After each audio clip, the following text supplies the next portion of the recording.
he want to be protected just like her. Stop being a little girl. Be a man. Grow up.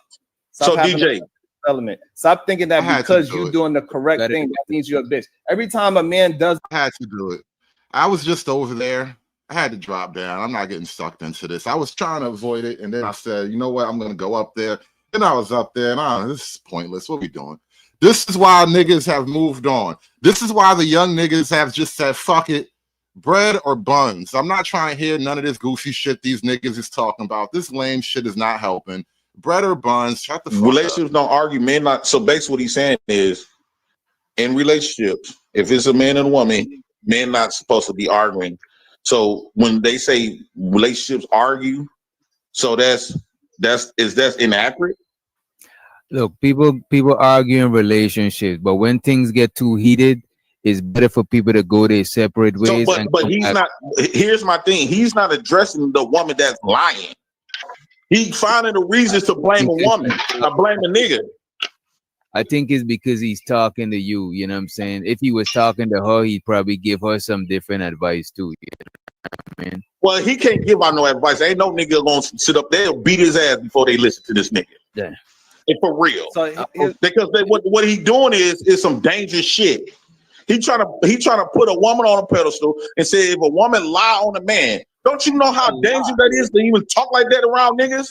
Why do y'all lie? Chiron gonna get himself hurt. He don't talk like this in real life, gaslighting shit out of men. Basically saying that it's our fault if we get lied on. If we stand there to argue without the threats, without even threatening, hitting her woo out the bam, just arguing. So if you go back and forth, basically you're gonna become the bitch. When a woman raises her voice, you're gonna shut the fuck up and leave. Now you the bitch in that relationship because every time she feel like she want to get her way, all she gotta do is raise her voice, and you're gonna walk out to that bitch. Right. So this is the problem that you don't to keep her from lying on you. This is that's it right there. That's exactly the point. If you move it in manhood, once your woman see that you're not engaging in heated arguments, she's not going to engage in heated arguments. She's going to understand once it goes to a certain level, you are going to exit out the conversation. So she's not going to let that argument go into that situation. So now she's going to keep her composure because she know that you are not going to engage. Chiron think he's like the bitch whisperer or something. He knows the heart of every wayward bitch out there in the world. That's why it's a wrap. The game is over. The young niggas have spoken. Bread or buns. I'm not trying to hear none of that shit. Come on, share your dollar. Give me your dollar. Share your dollar with me. Come on. Here to actually be with a woman. You just desire some goddamn a hole. And this is why most of you men are homosocial. Y'all are not into women. Y'all don't care about women. Y'all don't want to be with a woman. Y'all don't want to hear her voice. I don't want to hear that goofy ass shit. The problem is, if you want to go ahead and do what you want to do and lift your legs up like how you did on camera and lift both your legs up in the air. How you was acting like a bitch. How you was talking to your daughter? Wait a minute. You're gonna go uninterrupted. Wait a minute, JP. You're gonna go uninterrupted, and one of the rules is no talking about children. We're not talking about nobody, kids up here. I'm just saying you need to apply that same method all the way around the board. Then this is a complete hypocrite ass nigga. All I'm saying is he's not addressing the lie, DJ. So he basically. Yeah, homosocial is a word that some chick made up. I seen it in a video the other day. I think I had that video. I probably erased the bookmark. But yeah, these chicks, they come up with any excuse to avoid the simple point, bro. I actually did talk about that up here. When I was listening, most of y'all, because chicks don't really have hobbies and shit. So when you get a girlfriend, like a lot of times she just tags along with the shit you do. And so what winds up happening is like, it's either I talk with you, which is boring, or I go do my hobbies, and they call that type of shit homosocial. Like, no, sometimes dudes just want to get away from their girl and go do some shit that dudes like doing. If another man he goes, if I happen to speak to the man that she's dealing with, I'm like, hey, be careful, bro. She's a liar. She could take your. What should happen to a liar that can possibly ruin men's lives? What should happen to them? I'm assuming that you just don't understand proper English. You can't comprehend that I said that man should remove himself from it. No law. Okay, but what I'm saying is answer the question, please. Just like how you lie all the time, we still allow you to. What I lied about? Prove it. No, nigga, prove it. What I lied about? So what did I lie about? What did I lie about, nigga? If a woman is out here lying, what the fuck did I lie about, nigga? If a woman is out here lying, this is too good. I hurt this nigga. I swear to God, GP, don't incriminate yourself but on don't no hurt type him. of shit on this channel. Bro. Yeah, but don't hurt him. I'm just saying that nigga gaslight trying to play a nigga face. You gonna fuck around and get yourself hurt, Chiron. No, I'm not. Niggas will. I'm with it, bro. Don't play at niggas' faces, bro. Like, niggas really be having situations and real life problems, and you up here playing in niggas' faces, bro. Like, I feel you. I feel your anger. I understand. The force is with JP right now. You won't do it. You get fucked up. You'll get your ass whooped. You'll be sleeping. Nigga, I'll kill you. Don't. It shows out to Rogue C. She said, or have a character that people could trust so they don't believe the lies. Appreciate you, Rogue C. JP, we're not doing none of that. Man, dude playing in our face, man, he gonna fuck around and get hurt. Ain't nothing gonna happen to me, bro. You saying that shit now. To do it, yeah. You know not to play with no niggas like this in real life. They will fucking hurt you bad. Yeah, you pussy. Yeah, you gonna get fuck around, get done. A lot of young men gonna find your ass in the garbage can. I know. Dead in the motherfucker, stinking like a motherfucker. Talking that weak ass shit. I know JP was on it, and now he's crashed out. The problem is a lot of men like you. Y'all ain't no motherfucking problem. You the problem. I know. Bitches like you always. Come on, bring it back together. Ever happen? Bring it back together, JP. You need to talk to a lot of niggas that I damn near could went to prison for. Talking that weak ass shit. Bloody did a motherfucker. Playing with niggas like me that don't give a fuck. That's fine. You say that. I got people to vouch. I'm glad you don't got. JP, you got to gather your chi right now. You need to harness your chi and focus right now, bro. You was doing good. Yeah. You haven't touched anybody. You shouldn't be. I advise you not to talk this shit in real life. That's the crazy. Don't go around no niggas because they not gonna listen to that shit. Put duct tape over their mouth. No, don't go away. What happened? What can I say?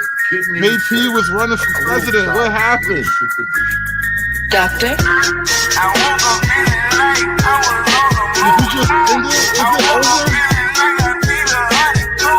This sounds like the music you play when it's over. Show ending. Oh, damn.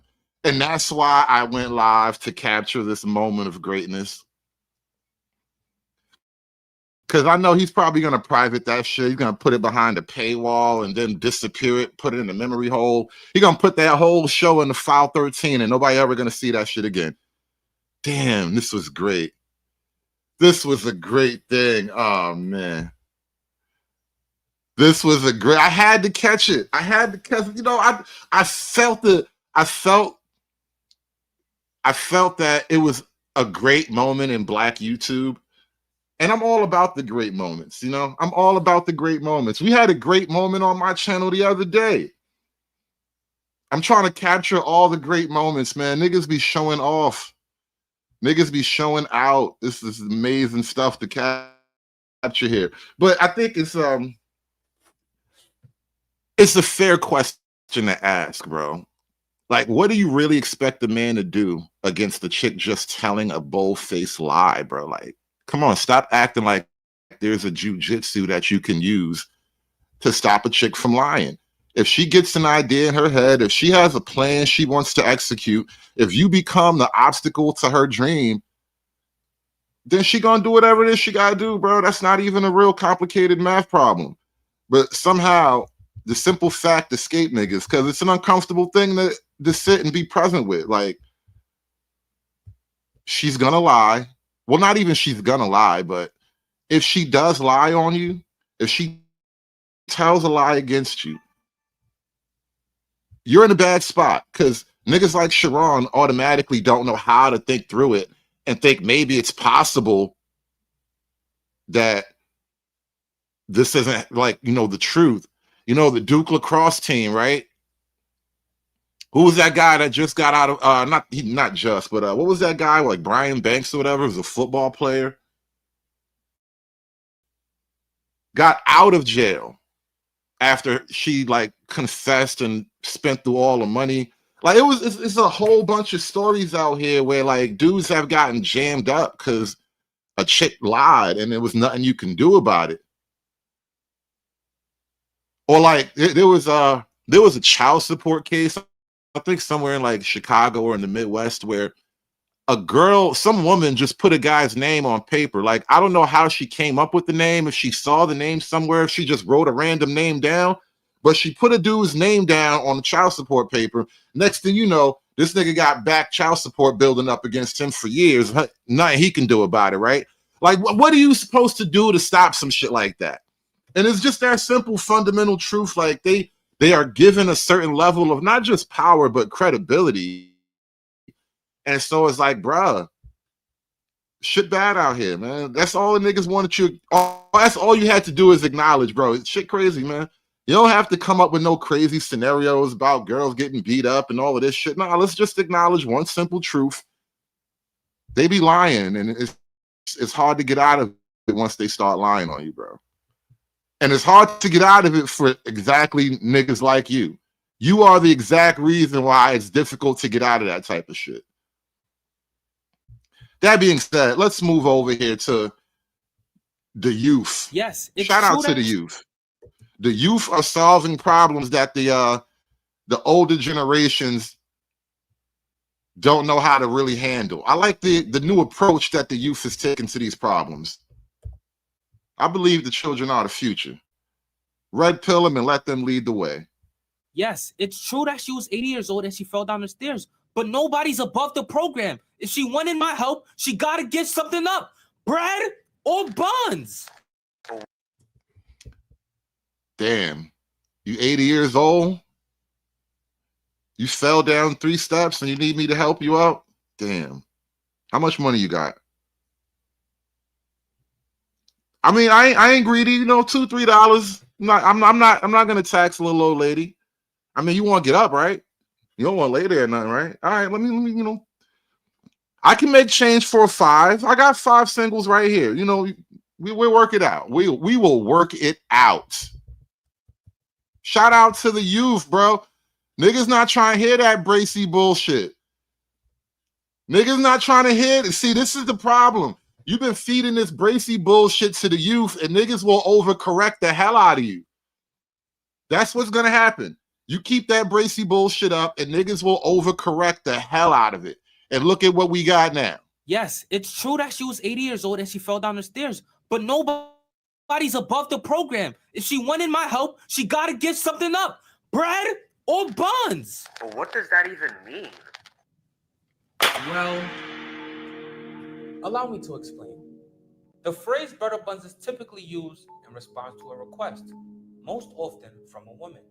For instance, if she asks for a Birkin bag, a trip to Turks and Caicos, or simply for you to cover the cost of dinner, the response would be bread or buns. The phrase applies to large and small requests. It could refer to something as minor as holding the door open for someone or buying them a pack of Winterfresh gum.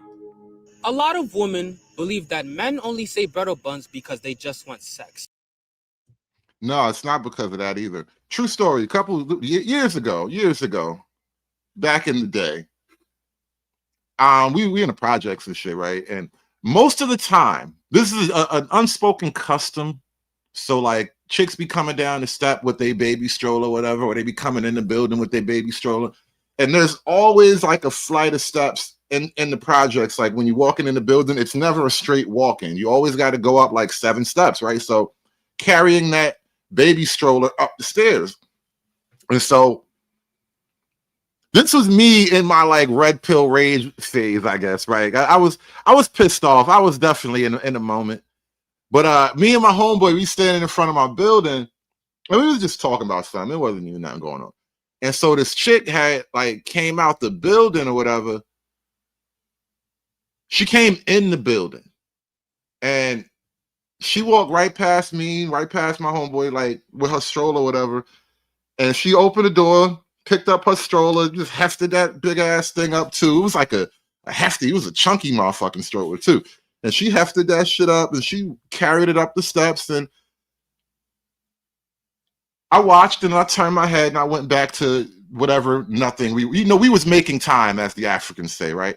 And so my homeboy watched me watching her and he was like, yo, you wasn't even gonna help or nothing. And I said flat out to him without missing a beat, bro, I didn't knock her up. Holding the door open for someone or buying them a pack of Winterfresh gum. A lot of women believe that men only say bread or buns because they just want sex. And that may be true, but two things could be right at once. You see, bread or buns is primarily a defense mechanism to avoid being used for your time, money, and accessories. Allow me to explain. You see, women expect to gain everything without sacrificing anything. Shout out to the youth, bro. How old you think this nigga look right here? What do you think he about, like 22? 19 maybe? He looks real young. Was she pretty or not? It doesn't even matter. It doesn't even matter. She was some other nigga problem. That's what it was, bro. It wasn't about her being pretty. It wasn't about her having something I might or might not have wanted. It had nothing to do with any of that. She was another nigga's problem. But according to the law of equivalent exchange, humankind cannot gain without first giving something in return. And to obtain something of equal value must be lost. And when it's all said and done, there's nothing free in America. So you gotta give something up. Bread or buns? Bread or buns? That is the question. That is the question. The youth have just circumvented all of the gender war problems with one simple. Come on, share your dollar. Give me your dollar. Share your dollar with me. Come on. And let me read these super chats. Shout out to Ancient Man with the fireball. Who is this cake ass nigga talking about homosocial? You sound like a woman, fam. Yeah, that was Chiron Bracey and his female brain theories. I think both sides of his brain, like his left hemisphere and his right hemisphere, are both girl brains. So, you know, it's the type of shit he come up with. True Hype with the fireball. Chiron is the same dude that can't tell the kids nothing. Why would I listen to him for his opinion? Bro, this is a perfect segue off of that stupid ass conversation they was having. Because, like, last night I discovered an equation. This is like when Darkseid discovers the anti-life equation right here. This is the equation that will shatter the galaxy. Bread or buns. All that other, you got to tuck tail stuff. You can't be out here arguing with a chick. All of that other shit. No. We're not going to do none of that. Real simple. Bread or buns. Excuse me. Can you be in my video so we can make my ex jealous? Huh? So we can make my ex jealous. You giving me bread or buns? I'm sorry. If you're not giving me bread or buns, can you just pose for the photo? Absolutely not. I don't have bread. No contact, no help, none of that. I want to be in your video. I don't want to do none of that. I'm not going to pick that up. I'm not going to push that thing over there. I'm not going to reach up a little bit higher. None of that. Bread or buns. So I'm out of pussy. I'm sorry. So can we just... Excuse me. Can you... Like, how are we paying for this bill? Like, with bread or with buns? I'll suck your dick if you pay. Yo, check. Oh, get that motherfucking check out. Get that motherfucking check out. That's what I'm talking about. Get that motherfucking check out, goddammit. Give me the money. Give me the money for all that I would do. Give me the money. I'm telling you, it looked like a whole new wave is about to hit the world right now. I don't think I've seen anybody else talking about this shit. I don't know if this has really made it off of TikTok. I saw one YouTube video. I saw one guy, he made a YouTube video. I'm going to go pull that back up. One guy did make a YouTube video. That's kind of what got me on this path. Like, how are we paying for this bill? Like, With bread or with buns? I'll suck your dick if you pay. Yo, check. Oh, get that motherfucking check out. That motherfucking check out. Motherfucking check out. Like, how are we paying for this bill? Like, with bread or with buns? Bitch, I see what you did there. I know. I just seen this funny ass video, right? This chick walked up to this random ass dude on the street and she was like, you mind taking a picture with me or a little video trying to make her ex jealous?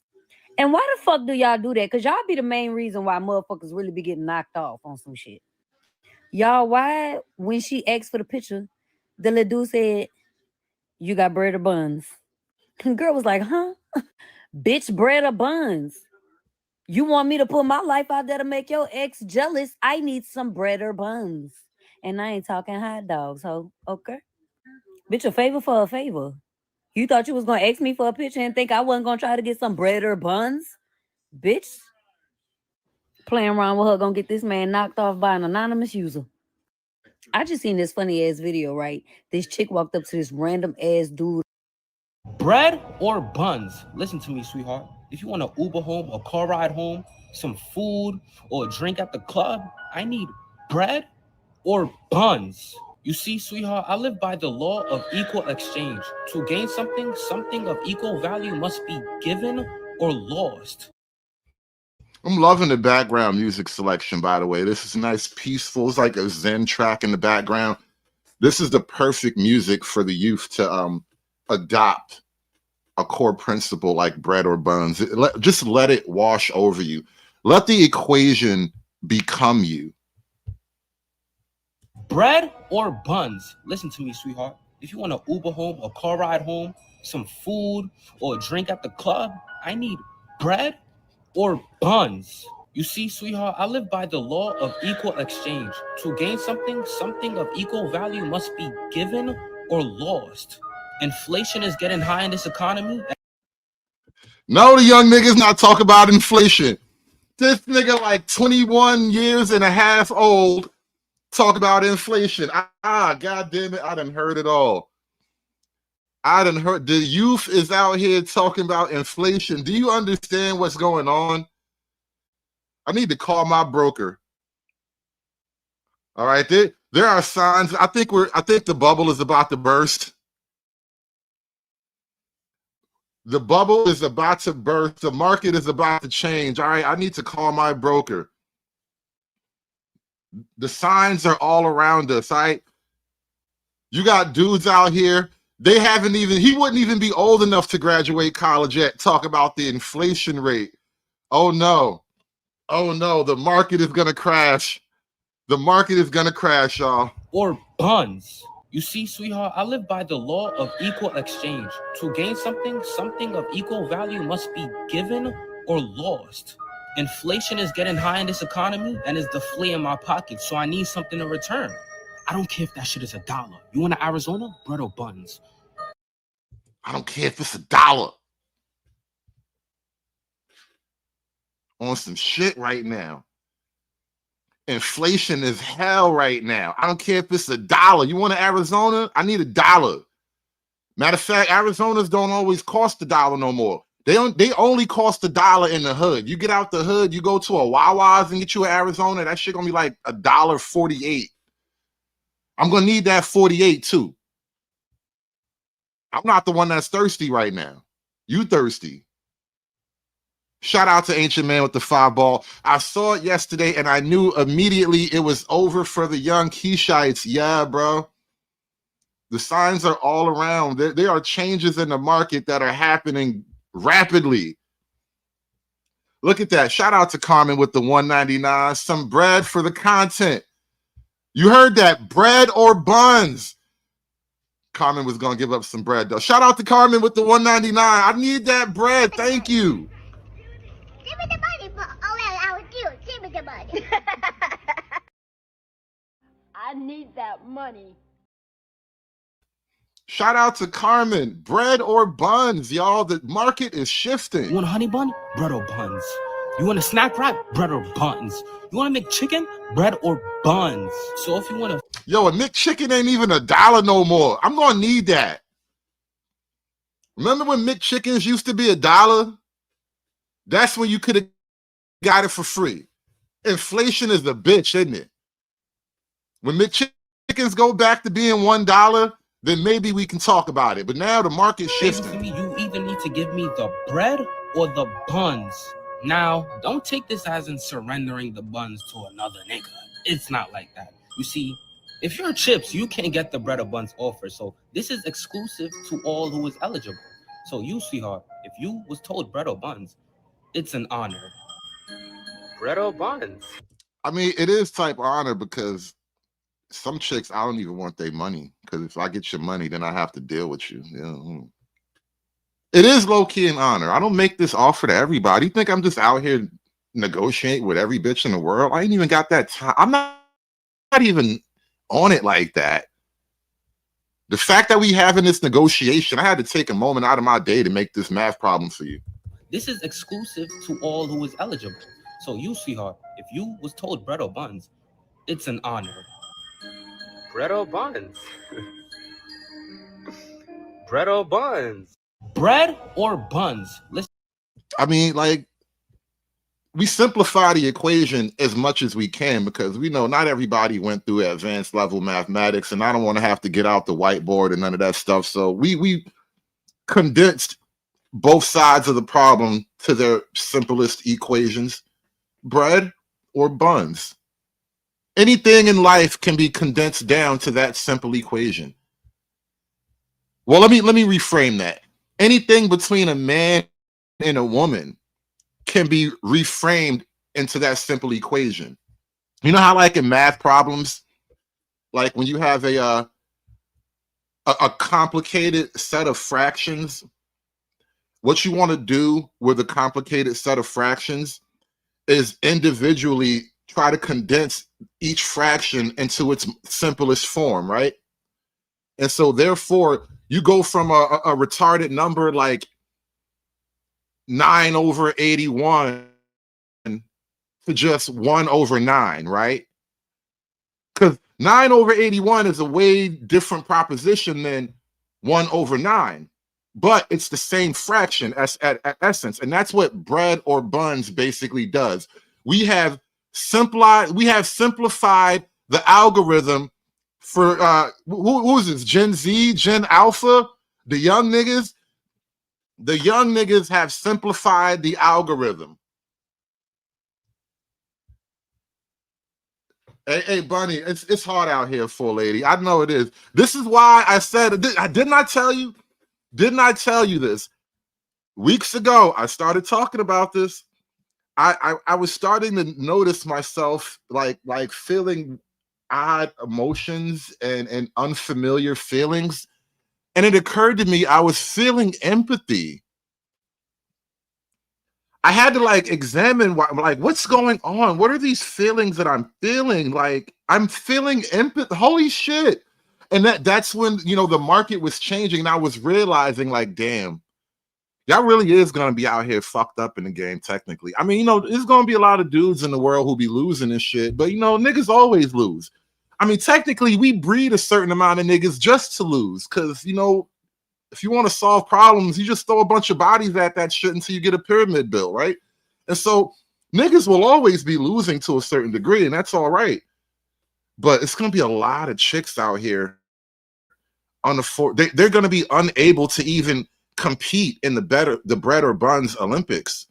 And that has to be painful. That has to hurt. All the women who can't even compete in the bread or buns Olympics, you understand what's going to be like for them? Silence. No negotiations, no offers, no deals, just long rides home alone.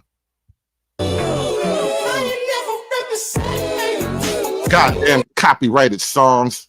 See what I mean? Nigga fucking up my bread, and I ain't even getting no buns out of this or nothing.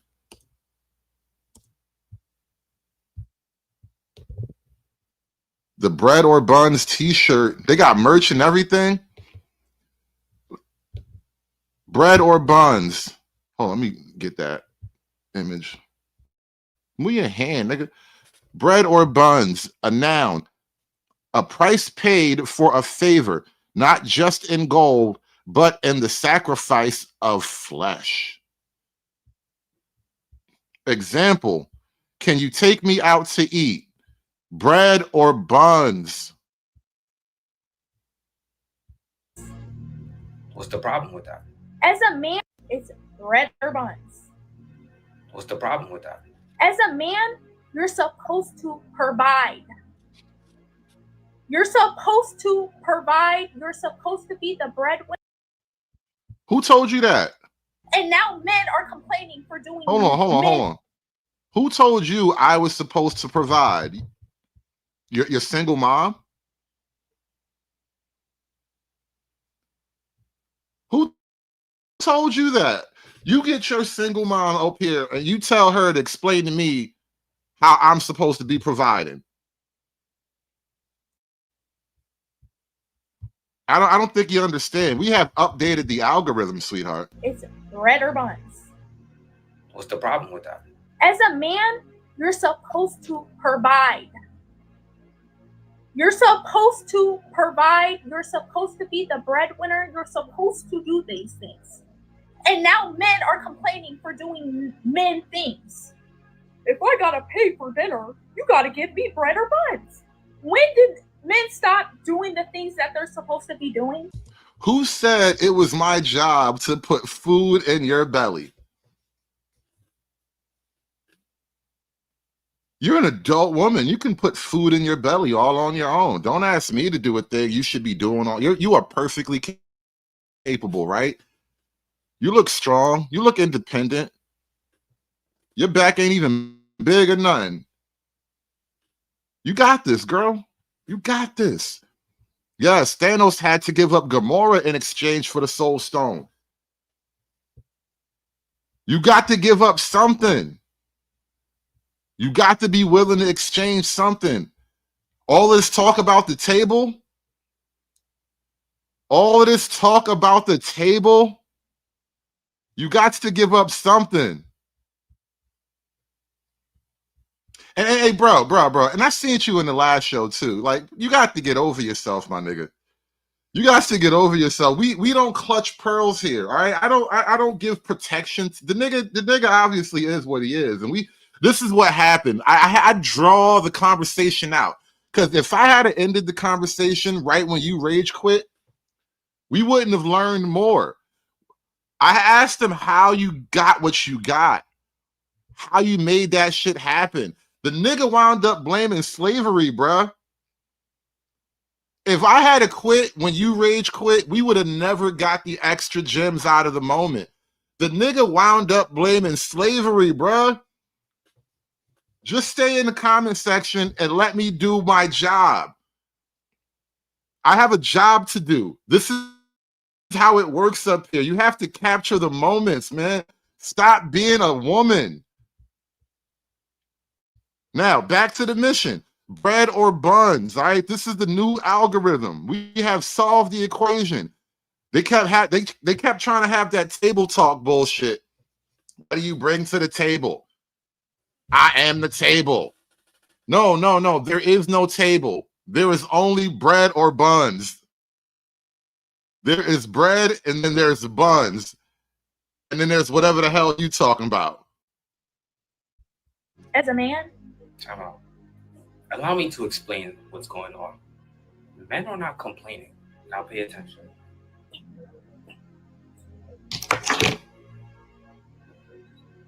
When you borrow money from a bank, you're obligated to pay it back, are you not? Correct. And if you don't pay it back, they're going to be on your ass, right? Correct. Correct. If you take money from a man, you're not supposed to pay him back? It's bread or buns. What's the problem with that? And you know what? Dating culture has low-key morphed into just a set of expectations where now young ladies apparently just expect that men buy things. Long time ago, Warren Farrell came up with this phrase that women are human beings and men are human doings, meaning that as a woman, her existence is validated by her very existence, right? She gets to exist happily because she exists, right? Whereas as men, our existence is only validated by our ability. And so the ranking of our existence is infinitely connected. It's always intimately connected to our abilities to provide a thing. And so because of that, the young dudes have said, you know what? Bread or buns. That old algorithm is just not working the way it used to. It's not working for me. I just can't do it. The bread or buns, it's the only way to go now. I can't see any way forward other than bread or buns. I mean, if you can come up with a better algorithm, then I'm on it. If you can hand me a better proposition, then I'm willing to hear it out. But as of now, it's bread or buns. I'm actually going to be reacting to this next because this thing has gone viral and it's all over the place and it got women triggered for sure. Shout out to Without further ado, let's go ahead and get into it. Bread or bun? I found his video last night and then it's kind of set me down the TikTok rabbit hole. TikTok is a dark, dark place, man. Girls, you be careful out there. The algorithm is shifting under your feet. These YNs ain't playing no more. This young man right here is Sa, the founder of the Bread or Buns movement. I'll let him explain what this is. That's how they get started. With bread or with buns? I'll suck your dick if you pay. Wow. Look at how far Bread or Buns could take you. High risk, high motherfucking reward. As the founder of Bread or Buns, I am very proud to see that Bread or Buns is being perfectly executed in real life situations. Now, allow me to explain what happened in this clip. This man said bread or buns in order for him to pay for his food, and the lady offered to give him neck.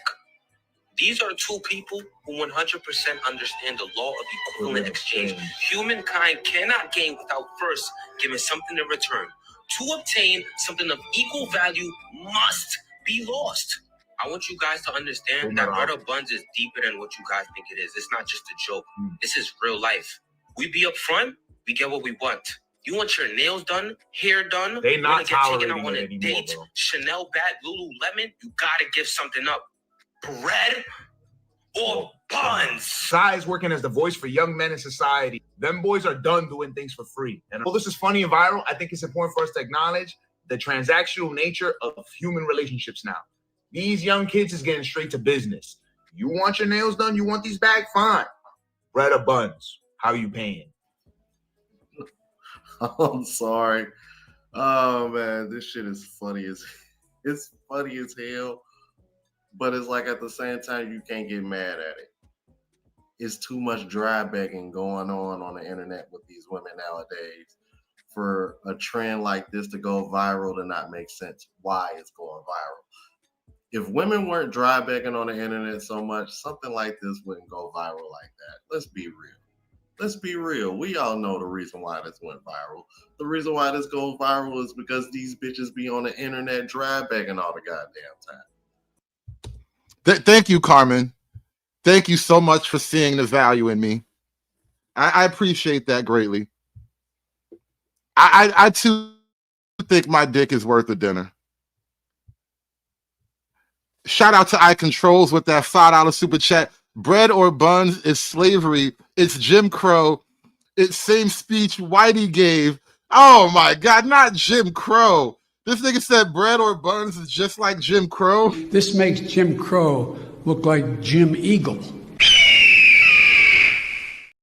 Oh, not Jim Crow.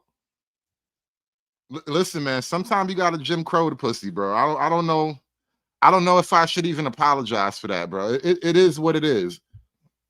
That's what the algorithms say. You got to Jim Crow the pussy now. We are in a whole new time. There's a whole new type of time. The algorithm says you got to Jim Crow the pussy. That's what we doing. Shout out to Lasers with the $2 super chat. Thank y'all so much for pulling up, man. Hit that like button. We are talking about the new wave, bread or buns. You got to choose one. Give me the money. Give me the money for all that I would do. Give me the money. Because y'all done got so comfortable. Y'all have got so comfortable begging that y'all Niggas money and pussy. Since when did we owe you niggas money and pussy? Since when was that on the agenda? It's not money and, it's money or. You're kind of screwing up the equation. You know, it's like putting a plus sign where a divide sign should be. It's not money and, it's money or, okay? You have a choice. Or you can choose door number 2 and take neither and go home. Niggas over here talking about a bread or bun. Since when was it implied I owed you niggas money and or pussy? When we changed the algorithm. That's when it happened. I know you didn't get like a memo. They didn't send you an email or anything. Apparently the youth, we all communicate through TikTok now, so you just had to get the TikTok video. These niggas be feeling too entitled. Bread or buns? Y'all niggas ain't getting shit or piss from me. Bread or buns my ass, nigga. Trying to be poetic and shit. Sugar bum. Bread or buns? It's a new algorithm. This is the new dating algorithm for the youth, right? Because I know you were there for that whole Chiron Bracey, Jay Prince debacle. I was there for a minute, and I said, you know what? I have to catch this. I have to catch this. I have to record this for posterity because these niggas gonna hide this whole part of the content. And I was right. So I managed to get like the last 10 minutes or so of that little debacle. But basically, the youth have totally thrown the Chiron Bracey method in the trash. The Chiron Bracey algorithm is not algorithming properly.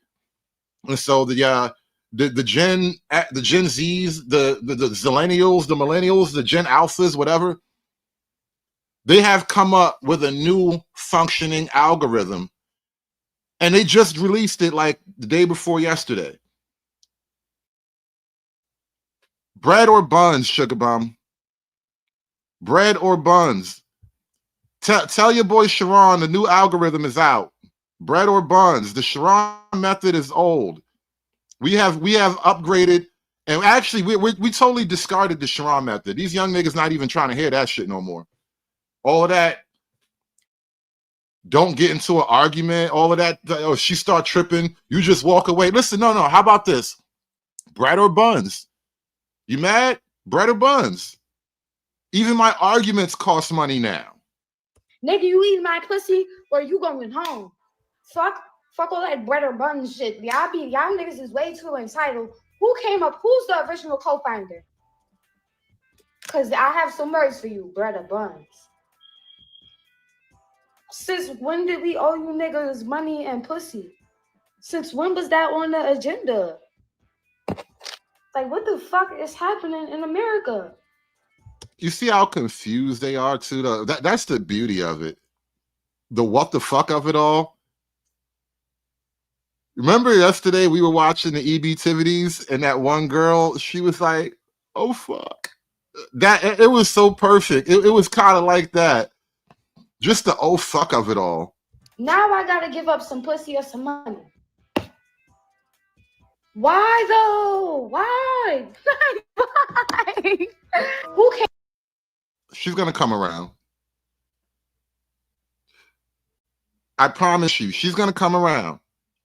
The right guy is gonna make the offer, and she's gonna be like, all right. Came up. Who's the original co-founder? Cause I have some words for you, bread or buns. Since when did we owe you niggas money and pussy? Let me guess, I triggered you? That's right, Ed Todd. Tell Virgil right brick on my brick. The price is going up, girls. The price of the brick is going up.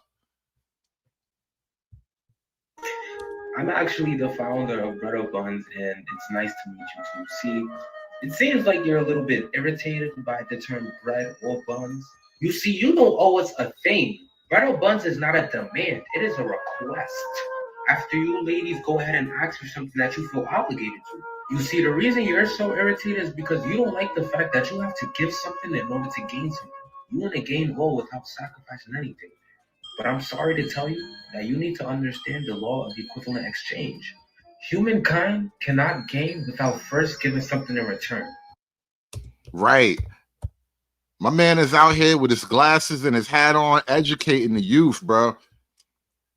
This is the future. This is the way. He is out here educating the future youth right now. How do it equivalate? We're going to explain to you how it equivalates right here, baby. This is how it equivalates. Go ahead and ask for something that you feel obligated to. You see, the reason you're so irritated is because you don't like the fact that you have to give something in order to gain something. You want to gain all without sacrificing anything. But I'm sorry to tell you that you need to understand the law of equivalent exchange. Humankind cannot gain without first giving something in return. To obtain something of equal value must be lost. That is alchemy's first law of equivalent exchange. That is alchemy's first law of equivalent exchange. The nigga is an alchemist, all right? We getting alchemical on these hoes right now. That is the first law of equivalent exchange. In order to get something, you must first give something. Alchemical on these bitches right now. Since when did y'all feel so entitled? Man, I ain't taking you to church if I ain't getting no buns. I would have did the same thing, bro. If I'm not getting no bread or buns, bro, why are you... Hey, bro, no. You thought you was going to get a free trip to church, bro. And I ain't finna get nothing at all? Oh, yeah, bye. I would have did the same thing, fellas. There was nothing wrong with this. Hey, listen, Carmen, I'm flexible, right? I will take an ice cream cone. You think I won't bust that ass down for an ice cream cone? Shit, I am flex. I am nothing if not negotiable, all right? I like strawberry ice cream, by the way. Bro, do the same thing how women do to you, bro. If they ain't letting you, women be like, oh, I want money or you can't hit. So, you mean? Do the same thing. I want to hit. I'm taking you here. This, that, and the third, bro. What the one black bro say? Bread or buns. Apply that to life for anything for women now, bro. Hey, listen, Sugar Bum. I never said I was expensive. I'm always willing to negotiate, Sugar Bum. I won't charge you ice cream, though. You're going to have to give me money. You're going to have to give me actual cash, Sugar Bum. No matter if it's a penny, a nickel, a dry bone, anything, bro. They want to talk to you. Yeah. No matter if it's a penny, a nickel, or whatever, you're going to have to give me money, all right? No ice cream from you. To be treated right, all that, bro. Bread or buns, bro. For real, bro. Ladies and gentlemen, I am honored to announce that Or Buns has reached an NBA player. He goes by the name DeAndre Ayton. DeAndre Ayton allegedly left this girl stranded in Turks because she ain't let him in. If I put you in first class, you're supposed to be the first one to eat this dick. And then you out here trying to move bullshit on me? What? You told me I flied you out to Turks and Caicos? See, now that's just crazy. A penny, you see how they try to lowball a nigga? Like this shit ain't made out of 24 karat gold. You see how they trying to lowball a nigga? This is outrageous. A whole penny? And I thought you really loved it, didn't you? How do it equivalate? Not a whole penny, damn. You know how hard you gotta work for that one penny? This inflation is a motherfucker. And I'm not getting bread or buns? We need to understand the law of equivalent exchange. Humankind cannot gain anything without first giving something in return. To obtain something of equal value must be given or lost. So if DeAndre Ayton flew you out, you should have jumped off that plane and landed on that dick. Because what the fuck you think this is? Bread or buns? As the founder of Bread or Buns, I'm very, very proud of what's going on in society right now. Once you guys start living by bread or buns, things will change. And to prevent situations like this happening to anyone else in the future, y'all got. He got the best music in the background. It's all soft and warm. Is this what the future sounds like? To set up the Bread or Buns contract. Only way you get in that flight is if you jumping off the plane to land on my dick. I'm salty as hell, bro, but that loading screen music in the background got me. Yeah, man, that's the best music. That is great Bread or Buns music right there. Stories like this. If you think DeAndre Ayton is wrong for doing that, let's keep it moving. You're my homeboy, but you're still a man, so there are things that I expect from you, even though we're not in a romantic relationship. Let's get to it. Number one, if you are in the car with me while I'm getting gas, you are pumping my gas. There's nothing wrong with this. Cue the music. Bread or buns. That's all I gotta say is bread or buns. Yeah, we can do all those things, but bread or buns. I also expect you to put me on the correct side of the sidewalk. Do you want me to die or not? That's smooth. I got no issue with it. Bread or buns. Pick up. Bread or buns. Choose. Okay, cool. I also would hope and expect that my guy friends would offer to lift heavy objects if they're around. Because duh, not for a lack of ability on my end, but because I find it very gentlemanlike, and I think that it's appropriate for men to want to lift heavy things for women, not because women can't, but because men can and should want to. You hear that? We should want to lift heavy things for them. Not because they can't do it for themselves, allegedly, but because we should just want to. Don't even know where this desire comes from. Don't even know where this urge starts at. We just want to do it. Sounds kind of like slavery to me, actually. This makes Jim Crow look like Jim Eagle. Like, go and get in the back of that bus there, Darky. You should want to get in the back of that bus, huh? Again, nothing wrong with it. Bread or buns. Choose. Quickly. Yeah. Okay. Perfect. Buns. Say less. 3, you are the DDH designated door holder. Why would I be opening the door? You are a man. Again, I have no issue with it. Bread or buns. Soft or toasty. Pick up. Fast. You have 3 seconds. 3, 2. Perfect. Let's go. Continue on. Come on, you have to kiss me goodnight. So you can require all these things, but alchemies, equivalent law of exchange is still real. It still applies to the real world. Shout out to all the young alchemists out there, man. Getting their knowledge on.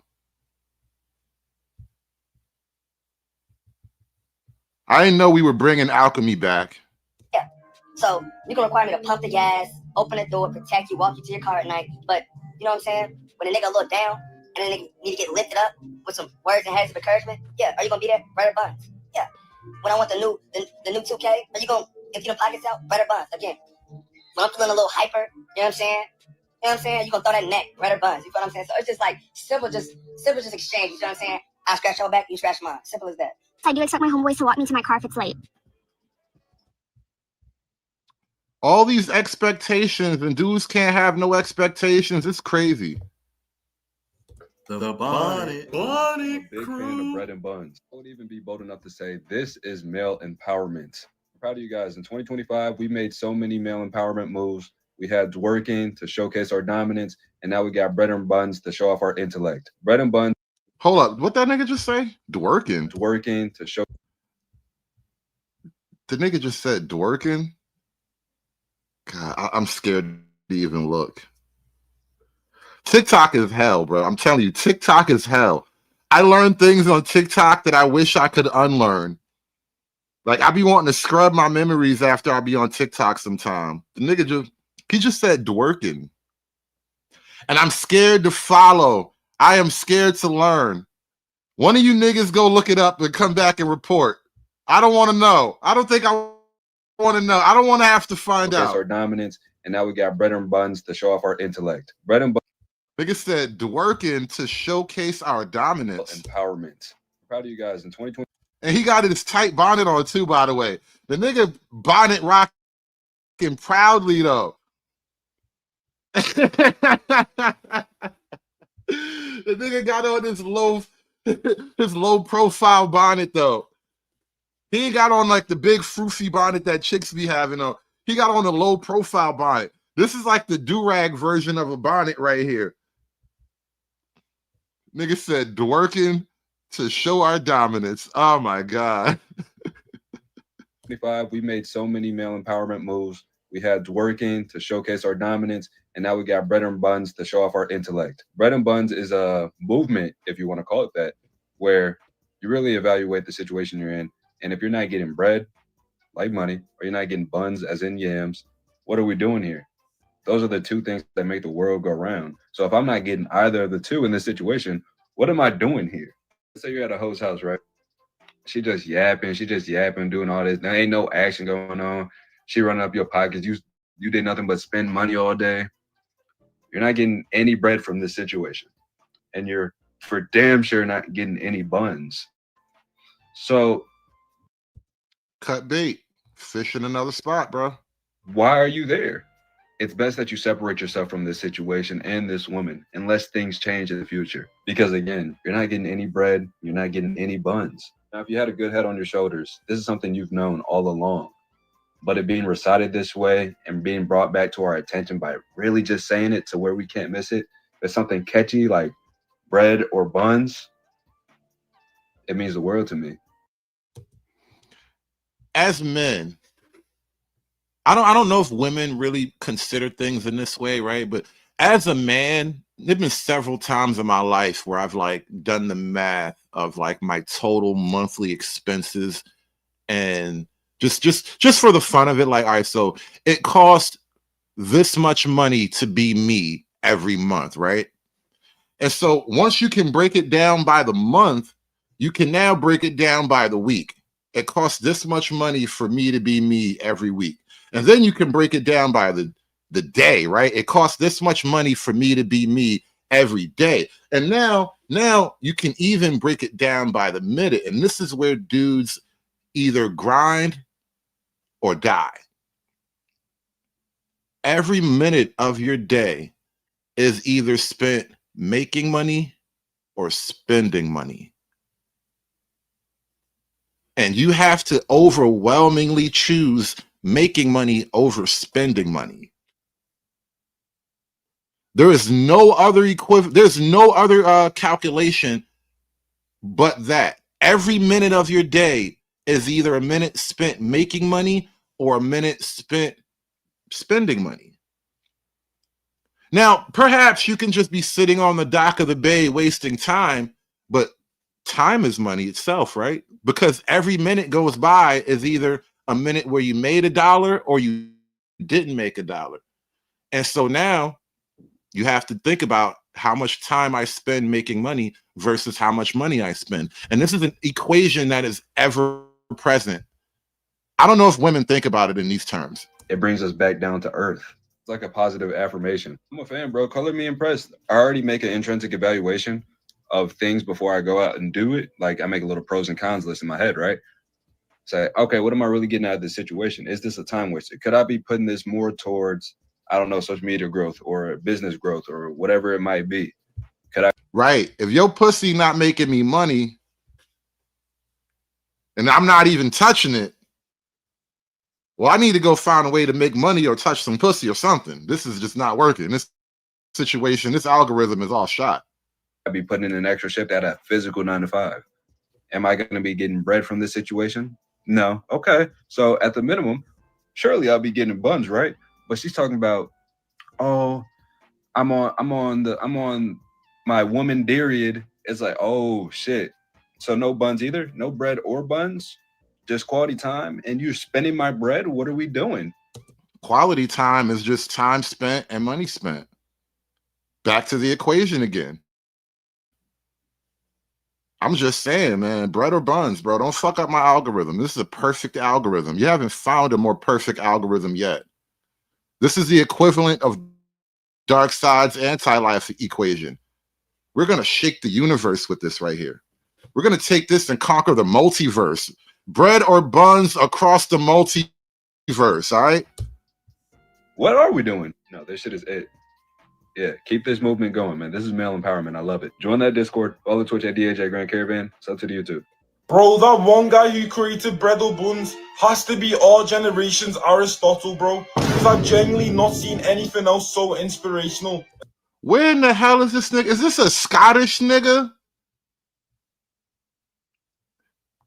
Is this a wide-nosed Scottish nigga? Sounds like a pit bull variety. Where is this nigga from? Where did they make this nigga at? It's like a special breed of pit bull. It's up to you too. Bro, that one guy who created Bread or Buns has to be our generation's Aristotle, bro. Because I've genuinely not seen anything else so inspirational and so true. He is truly the thinker. He has to be a man who thinks all the time, because humankind can genuinely not gain anything without giving something in return, bro. And that is what Bread or Buns stands for. It is literally the law of equivalent exchange. I can't with this nigga, man. I can't. This nigga's this nigga's boat ethnicity. This nigga's boat genetics is fucking with me right now. Because, bro, nothing on this earth comes for free. Everything on this earth has a price, bro. So let's say I was going on a date with fine shit, and after finishing our succulent meal, it was finally time to pay for the bill, bro. And this is where Bread or Buns comes into play, really coming like a Yu-Gi-Oh! Trap card. Because if she is not trying to split the bill and give up some of that bread, she has to give up some of that head, or should I say buns. Bro, there is no way out of this scenario. It is a 50. Say bro got bagpipes in his closet. No, yo, I'm telling you, I can't stand the global niggas, bro. It is something about global niggas just popping up everywhere in places where you don't expect niggas to be. And then they be making TikToks talk about bread or buns, bro. Like, bro, this shit is frying my brain right now. 50-50 situation, and every man should live by this slogan, bread or buns. I'm telling you right now, this is the best thing ever created. I'm definitely starting to see a trend of like little like male niche movements going on, particularly on TikTok. You know, as you guys know. If you ask me for a favor, personal preference. Let's keep it moving. 12 in the morning to 7 in the morning is buns or buns. That's my personal preference, though. For me personally, though, after look, he's doing a whole whiteboard right now. My man breaking out the whiteboard. This is how you know it's real. All right, we have worked this equation out. We've tested this equation. We have field tested it. We have peer reviewed it. It's up on the whiteboard for anybody to see. Morning to 7 in the morning is buns or buns. That's my personal preference, though. For me personally, though, after 12 a.m., if you ask me for a favor, buns or buns. Buns or buns. There's no bread. You can't give me no bread for nothing after 12 in the morning. It's buns or buns. So today I got a message and somebody posted me on the T app. So they got me here as Sa at 23 years old, false. And they said, drop a flag if he ever spent money on you or someone you know and regretted it the morning after. And there's 2 red flags. So here's what somebody said. I jinked him one day and I wanted a little sum from McDonald's. So I'm thinking he gonna pay or whatever. The nigga gonna say to me, bread or buns. He always wearing the same jeans. Like, all these. Damn, they got him on the T app. Confirming his game. The allegations true? 100%. She said I said bread or buns for a little McDonald's. It did. Fuck you talking about? Shorty thought she was about to get a $5 meal from McDonald's without giving something up. Are you dumb? You sound like East New York. This sounds like East New York. Fuck you talking about? At first, I was a little confused on why I was on the T app, but if this is T, I'm here for this shit. I want to know all the tea. All the girls who experienced this from me, comment down in that T app, gang. Let's fucking go. Shorty thought she was about to get a small fries and a McChicken. I told her, if you want a small fries and McChicken, you gotta first eat the fries off my dick. Yo, I'm done with I can't with these young niggas.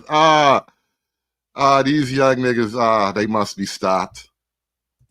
As a man, you're supposed to provide. You're supposed to provide. You're supposed to be the breadwinner. You're supposed to do these things. And now men are complaining for doing men things. If I gotta pay for dinner, you gotta give me bread or buns. When did men stop doing the things that they're supposed to be doing as a man? Time out. Allow me to explain what's going on. Men are not complaining. Now pay attention.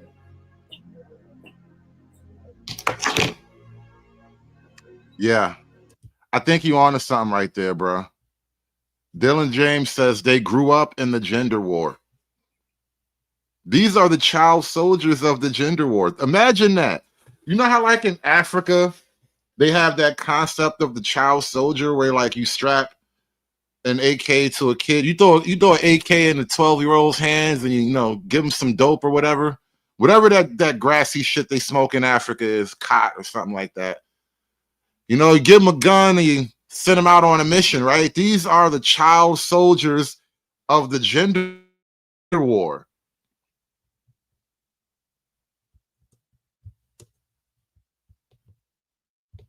When you borrow money from a bank, you're obligated to pay it back, are you not? Correct. And if you don't pay it back, they're going to be on your ass, right? Correct. Correct. If you take money from a man, you're not supposed to pay him back? It's bread or buns. 12 in the morning to 7 in the morning is buns or buns. That's my personal preference. Thanks, babe, for taking me and my friend out. Yes, thank you so much. No problem. I was wondering if you could pay for her meal too. Is this bitch serious? Nah, my dick gotta get done twice tonight. Babe, I hate when you act like this. Bro, is she down with the threesome or not? Something gotta give. You want her to eat for free too? I thought she had her own money. That's my friend. Okay, and you're my girl. Babe, stop. Nah, bro. It's bread or buns over here. It's either she gonna relinquish the funds or this dick gotta get done. What?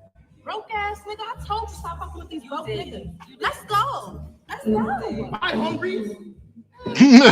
Bye, hungry. Bye, Brokey.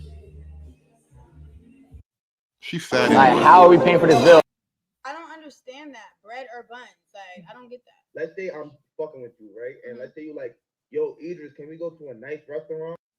For a second, I thought that was the real baby. I'm about to say, you definitely got to give up some buns. I know you ain't got no bread. Obviously, I'm about to spend like $300 or better. You get what I'm saying? So when niggas who say is bread or buns, like you gotta give something up. You want a nigga to listen to your life problems, you gotta give something up. So like, we supposed to give up bread or buns? Some type of return on investment. It don't have to literally be bread and buns. It's either you paying that money or you gotta give up buns. You get what I'm saying? So bread or buns, Miss Love. India, bread or buns. Let them know. Let them know. There is a new algorithm. The old algorithm is not in effect anymore. There has been a digital upgrade. You should have gotten an alert on your software somehow, but there is a new algorithm now. We have an entirely new operating system. It's called BOB. How are you gonna pay for the food, bread or buns? None. I want another option. What's the other option? I don't know. Movie theater. Oh my god. That is so annoying. Fuck, I'm asking you, how are you gonna pay for the There is no other option. That's the thing. See, now you have to hold your ground. Stand your ground. There is no other option. I am the truth. I am the light. I am the way. This is the only way.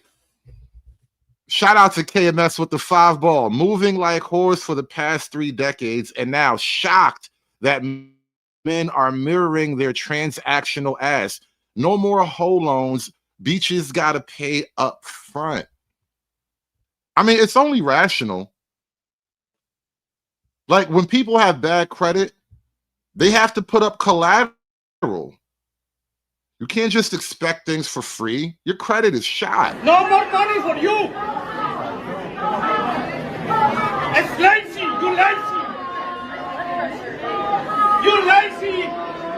No more money for you. Look, we all Mexicans now, right? No more money for you. And shout out to KMS again with the $2. The children of Bane. I was born in the gynocracy. Yes, I'm telling you, these are the children of the gender war. Take control. Take control of your city. Give me the money. Give me the money. Oh, well, I was cute. Give me the money. That little nigga, he was born into the buns or the bread or buns life. That little nigga right there, he was born in it. He was made from it. By the time he hit the sexual marketplace, all he'll ever know is bread or buns.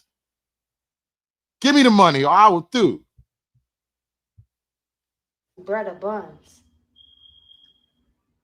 Since when did we owe you niggas money and pussy? What's up? Oh, you want food? Yeah, DoorDash me food. Oh, if you want food, are you paying with bread or buns? Bread. No, buns. That's the only way, you know. He said, I don't even want your money. Like, bitches, you got your own money. You go buy your own DoorDash. What are you even doing?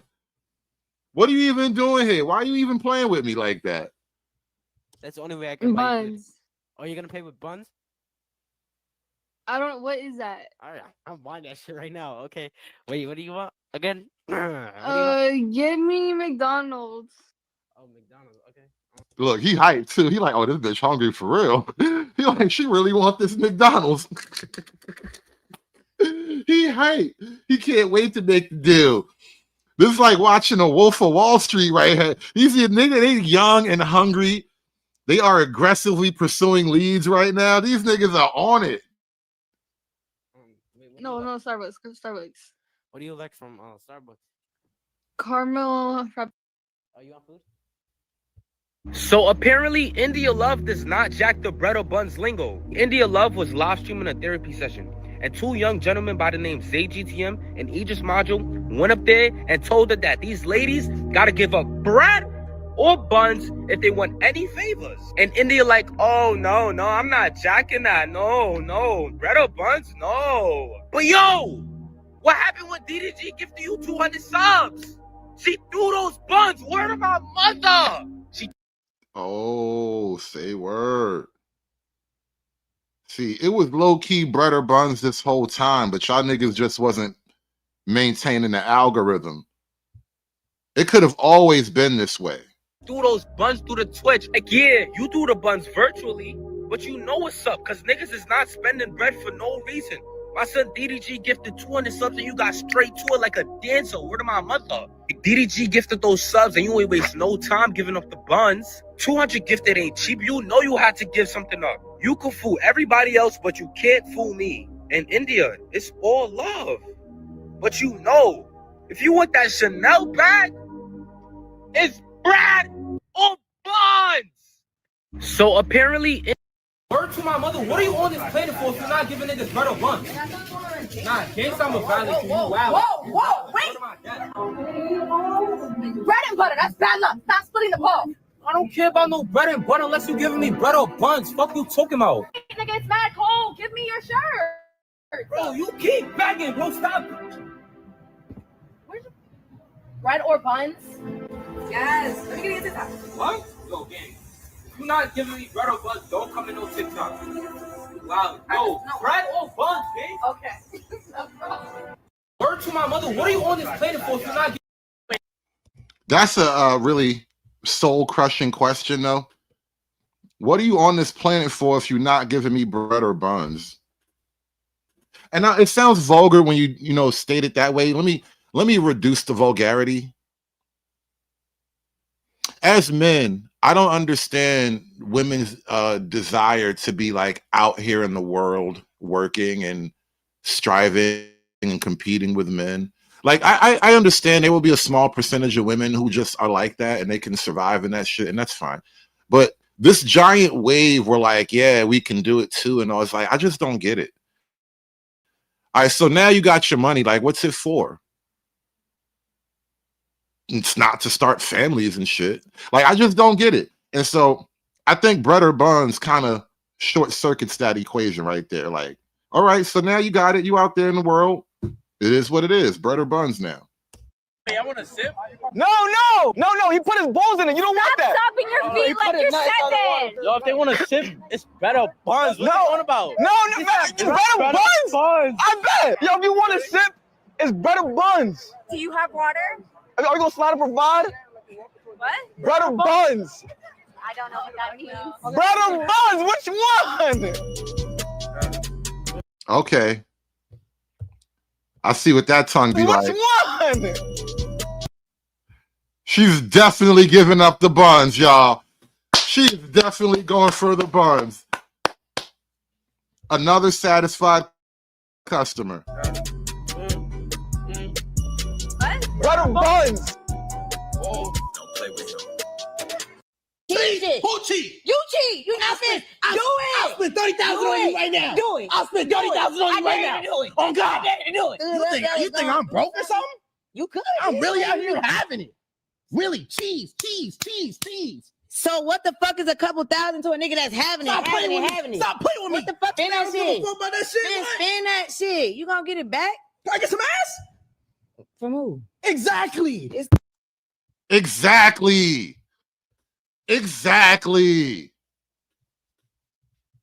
Stand on that shit, little nigga. Exactly. All of that shit. Hey.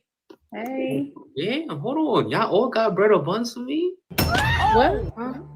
Nigga, you got the bread or buns? I got bread or buns for me? Y'all all just invited me here like. Why you got your knee up in that chair like that? You getting that with them tight ass pants on. You need to put your knee down off that chair and sit up straight. I ain't gonna lie. Notice how you just jumped on my dick and I was even talking to you. Now I need. It doesn't matter though. I don't give a fuck who you were talking to, but you could have ironed that shirt though. You could have got off my dick, but guess what? We both didn't do You don't anything. even look like you had one with your fucking legs open, nigga. Is you all right? I need you to go play with somebody else because I'm not the person to play. And I need you to go play with another pair of balls, baby, because I didn't ask you to play with mine. You on my dick. I ain't asked Why you. is your eyes open so wide? All 4 of them. Chill. I'm cool. It's okay. She don't want to talk to you though.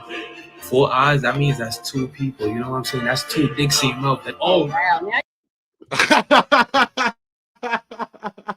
Never back down. Never back down. The only way out is all the way ahead. You have to go all the way. That's the only way out. Never turn back, bro. Just keep going forward. Just keep moving forward.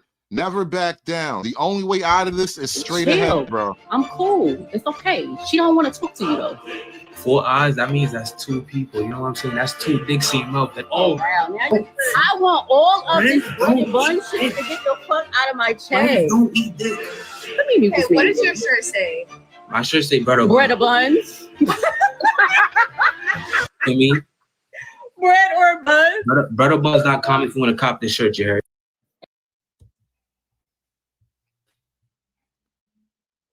Hey, man. that 2 in your mouth was a great comeback. Didn't even miss a beat. The nigga was on beat and everything. Nigga said, that's 2 dicks in your mouth. Hey, damn. Got him. It's over. True Hype with the 5-ball. Twerking is a dance move that is male twerking, but with rapid, energetic hip movements, lots of thrusting. You know what? I'm not going to go look up twerking. Not even for the super chat. I'm not going to look up twerking. I can't do it. I can't. I'm not going to do it. If you think I'm here to play around with y'all, God damn it, I'm not. All right. Who came up? Who's the original co-founder? Because I have some words for you, bread or buns. Since when did we owe you niggas money? And Nah, for real. You think I'm finna fly you out and not get no pussy? Are you crazy?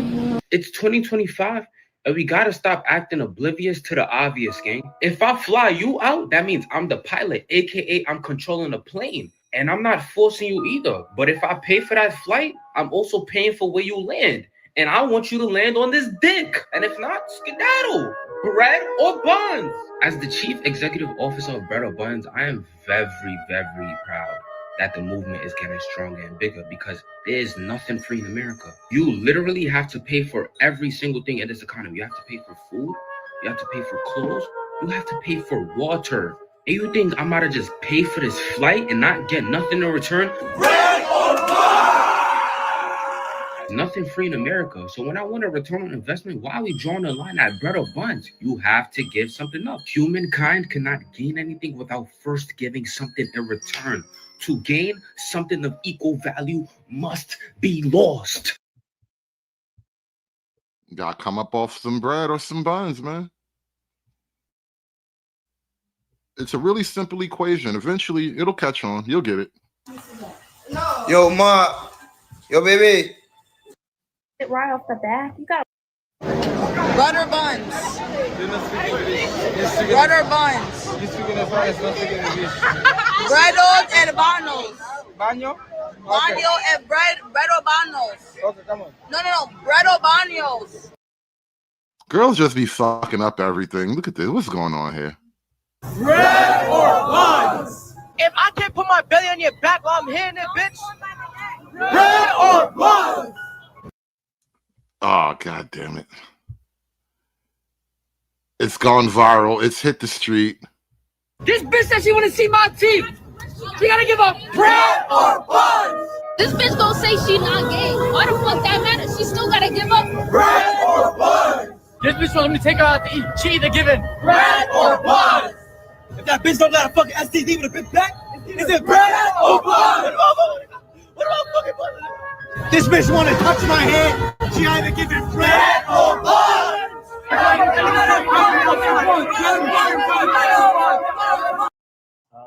you gonna pay for this? Ladies and gentlemen, I am honored to announce that bread or buns. Bread or buns? What are we doing? For the gas? Bread or buns, right? For the for the night. She's on probation. What's the curfew? 9:30 or she gets 26 years. 9:30. Shit, you make it up about some. Take 30 minutes. Doing, you can make it back. She lives an hour and 30 minutes away. Oh well, yeah, we can't do nothing for you, baby. Nah, I ain't tripping. Bread or buns, baby. Bread or buns. She said some shit about that. She said what? Yeah, what? Yeah. 2 minutes down the street. Can you send me the address? What y'all gonna pull up? You gonna have to drop them dudes out though. Dropping them off and then we're coming. Oh, we have an orgy though. Like all three of us, it's a whole three. Like we three together, y'all two. Yeah, that type of party. We ain't playing no games.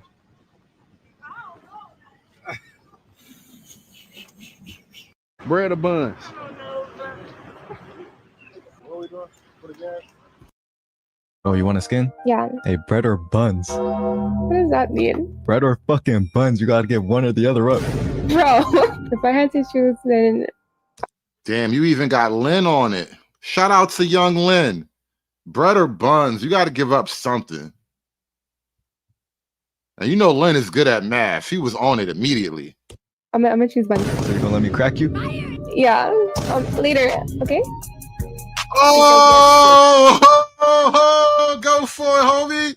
Oh, you want a skin? Yeah. Hey, bread or buns? What does that mean? Bread or fucking buns? You gotta get one or the other up. Bro, if I had to choose, then I'm gonna choose buns. So you gonna let me crack you? Yeah. Later, okay? Yes, son. She said yes, sir. Oh my God, a man, but you're Oh, you want a skin? like bread. Can you be in my video so we can make my... Bro, that one guy. Back to the future.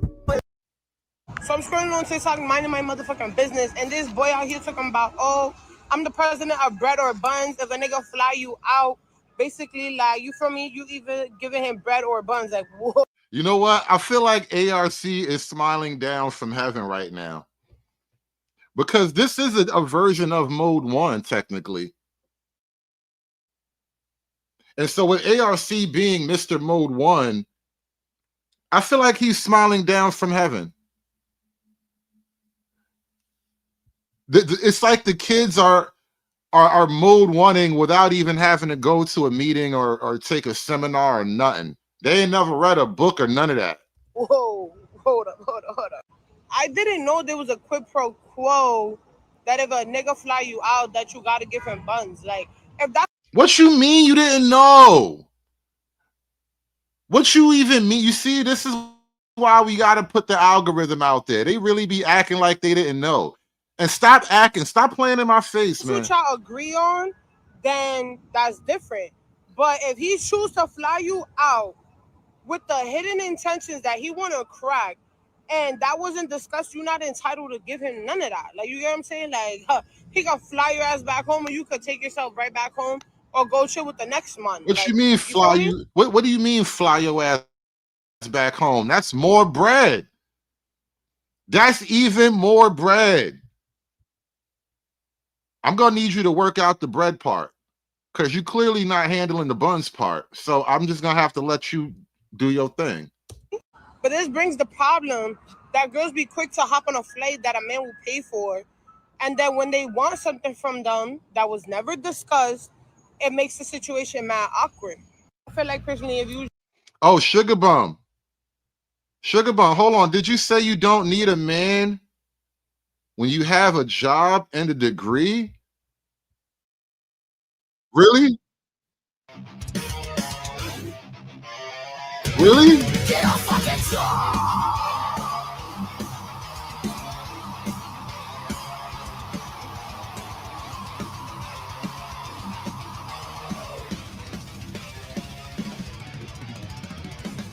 Get a fucking job! Get a fucking job! Get a fucking job! Pay for your own shit! Get a fucking job! Pay for your own shit! Get a fucking job! And pay for your own shit! And pay for your own shit! And pay for your own shit!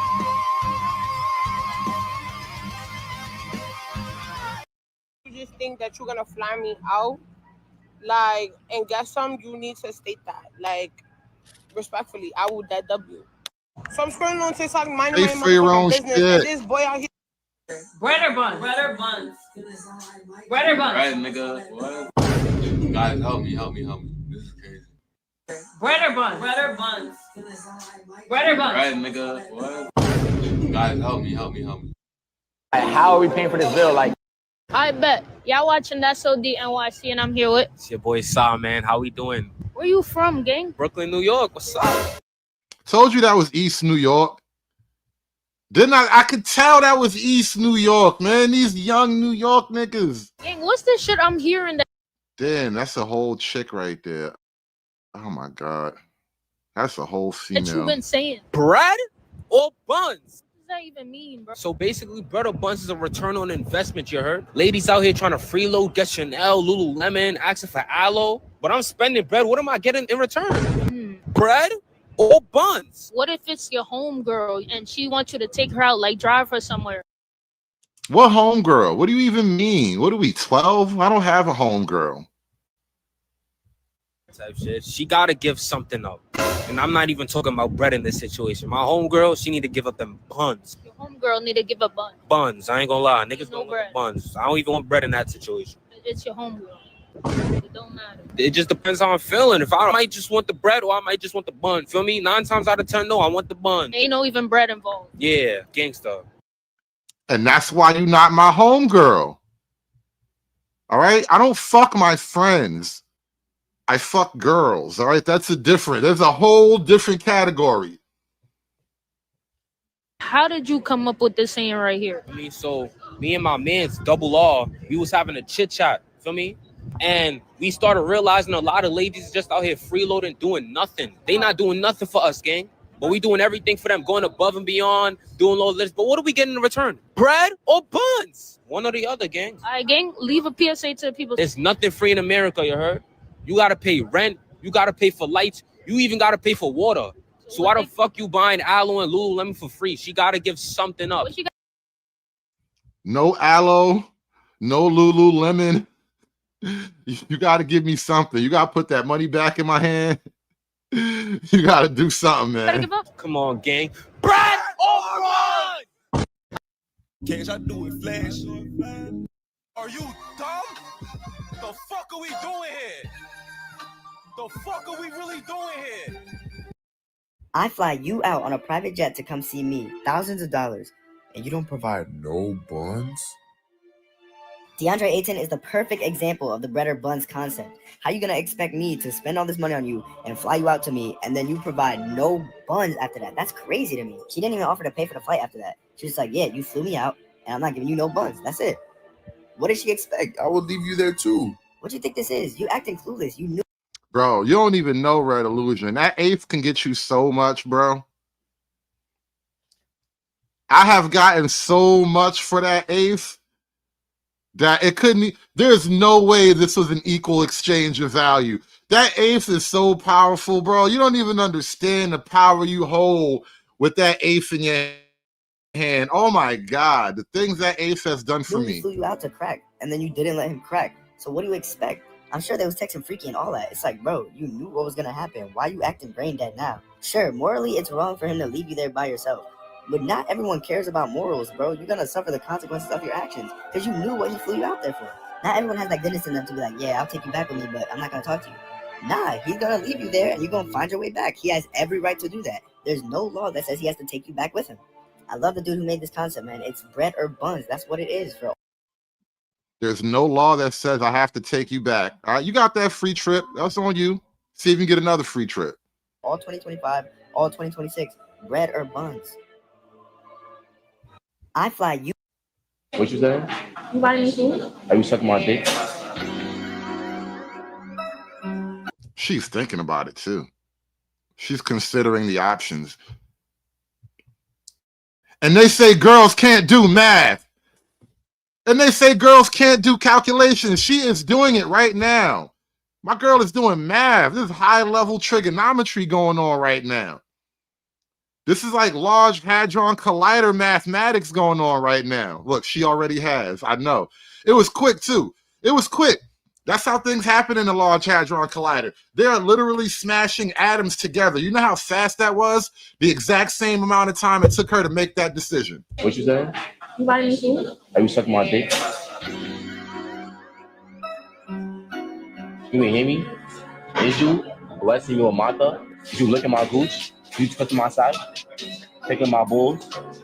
Eating my kids? Hello? I'm trying to figure out who you're talking to. So you and me here. What you saying? You buy anything? Streets, I bet they listen. I was down bad. I'm a big fan of bread and buns. Wait, so you need a ride though? Yeah. It's not gonna be for free though. I'm a businessman. What's your source of payment? Like, Yo.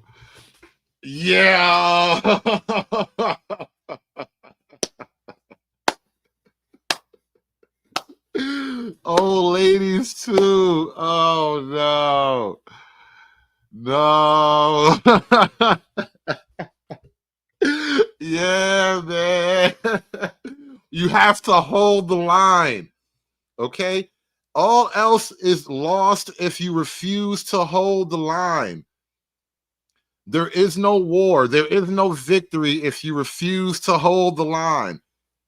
Gentlemen, you have to hold the line. This is the only way we take back our city. We all have to hold the line. Take control. Take control of your city. wait, so you need a ride though? Yeah. It's not gonna be for free though. I'm a businessman.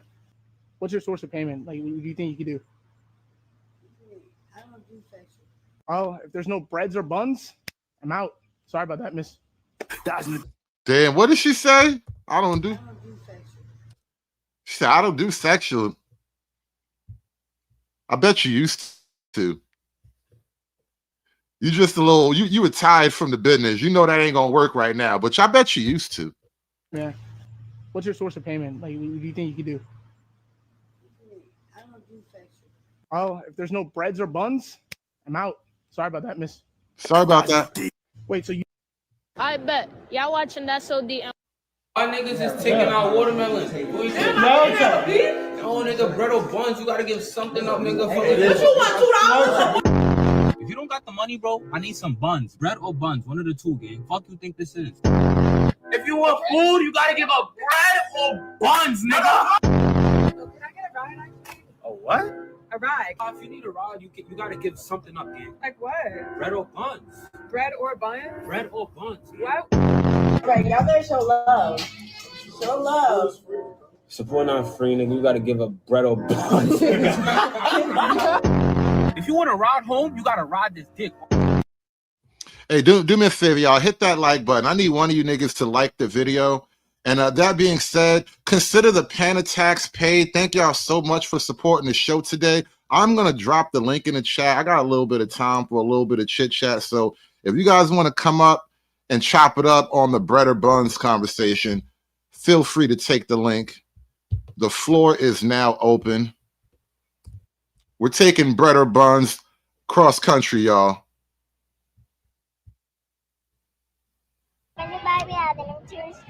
Can I buy you the new tears? Like denim tears? Damn. Damn, this is how they try you, bro. This is how they test you. This is how they test you. They're going to throw all the curveballs at you. They're going to throw all the knuckleballs and the sidewinders at you. They're going to hit you with all the midget punches and everything, bro. But you got to hold the line. You gotta give something up. You ain't give what up? Bread or buns, man. Not to give what up? Bread or buns? You talk about some value food. Bread or buns, you gotta give something up, nigga. Bread or buns, one of the two, man. Fuck, you gotta give something up, man. Like what? Bread or buns. Bread or Yo, buns. she didn't have buns. She only have sliders, bro. She don't even have full buns. They only sliders, bro. That's terrible. And she not even like a real midget. Like, that's a midget's midget. Like, you tiny. That's a whole dwarf. That's wicked. You can't even use them buns, bro. Those buns not even built for proper usage. Detroit 313 with the 5-ball.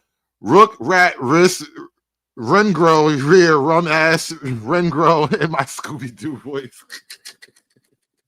Rengro here. Rum ass Rengro. Oh my God, this bread and buns thing is crazy.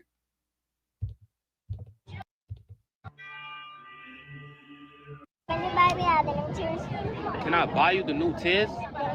Like denim tears?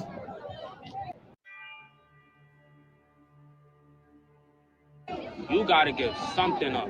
You ain't give what up? Bread or buns, man. Not to give what up?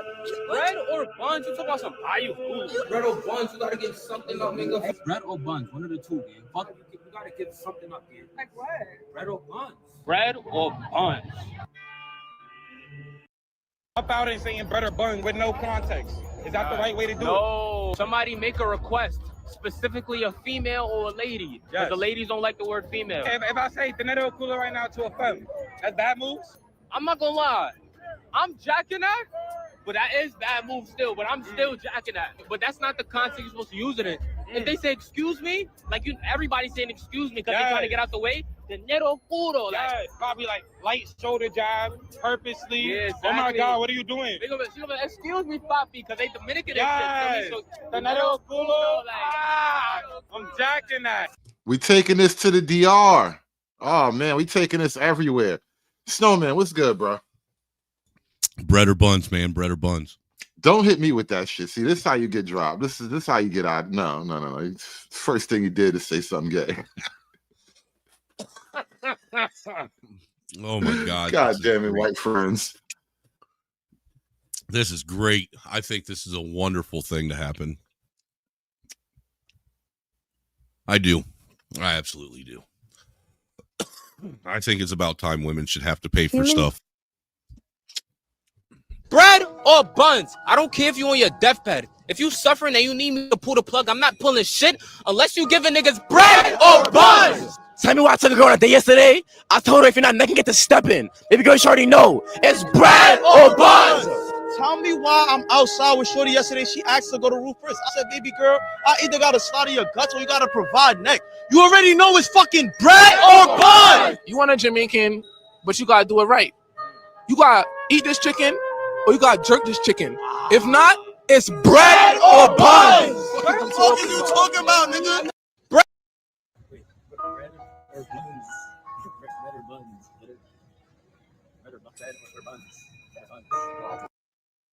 You're not saying it with conviction, little nigga. I don't think I'm not feeling it when you say it, youngin. You're not saying it with your chest out. You gotta do some push-ups before you say that shit, youngin. Yeah, you're not ready here. You're not ready. Go back to school, bro. You're not ready. B.O.B. Bread or buns? It's real simple. You need me to do something? Bread or buns? Damn. Said that shit so hard. Do something? Bread or buns? You want something to eat?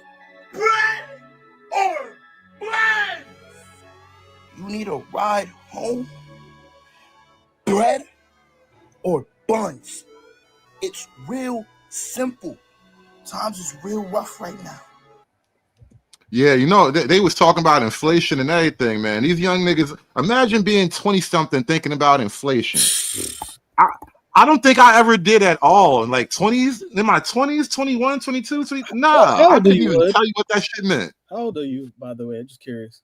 I'm 43 now. 43? Okay. So you graduated high school in 2000? 99 would have been my official year. Okay. Yeah. It's just... Damn, hood. It's different because it's like, I mean... Well, technically, I'm a dropout. I had to drop back in. So, like, I would have been class of 99, but then I dropped out, and then I dropped back in. So it doesn't quite count the same. I'm saying somebody, I'm more of on the younger millennial side. So, like, I always tell people, like... Nope, Carmen, that's a security question. Not going to get me. Ha ha. It's like, okay, by the time I was first year in high school was 2009, so it was like you're dealing with the recession years, right?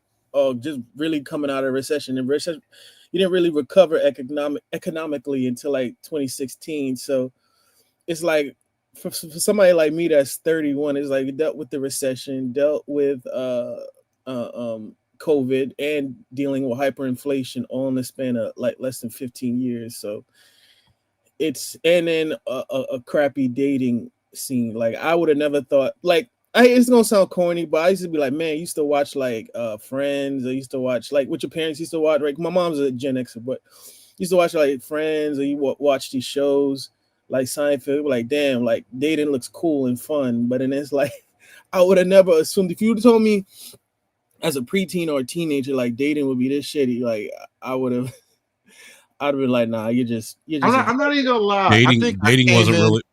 I don't think dating was like this back in the 90s and early 2000s. Yeah, I came into the quote sexual marketplace right as things were getting shitty, I suppose. But yeah, I don't remember it being this awful because I was out and about, I was in the street. But at the same time, I can't say like I was trying to have a girlfriend and start a family and all that when I was like 21 or 22.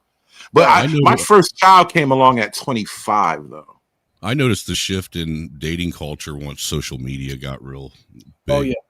I noticed that, too. I just, I mean, it's funny. Like, I think about it when I was younger, going in Soho, like in New York, right? So, like, between, like, 21 to 24, 25.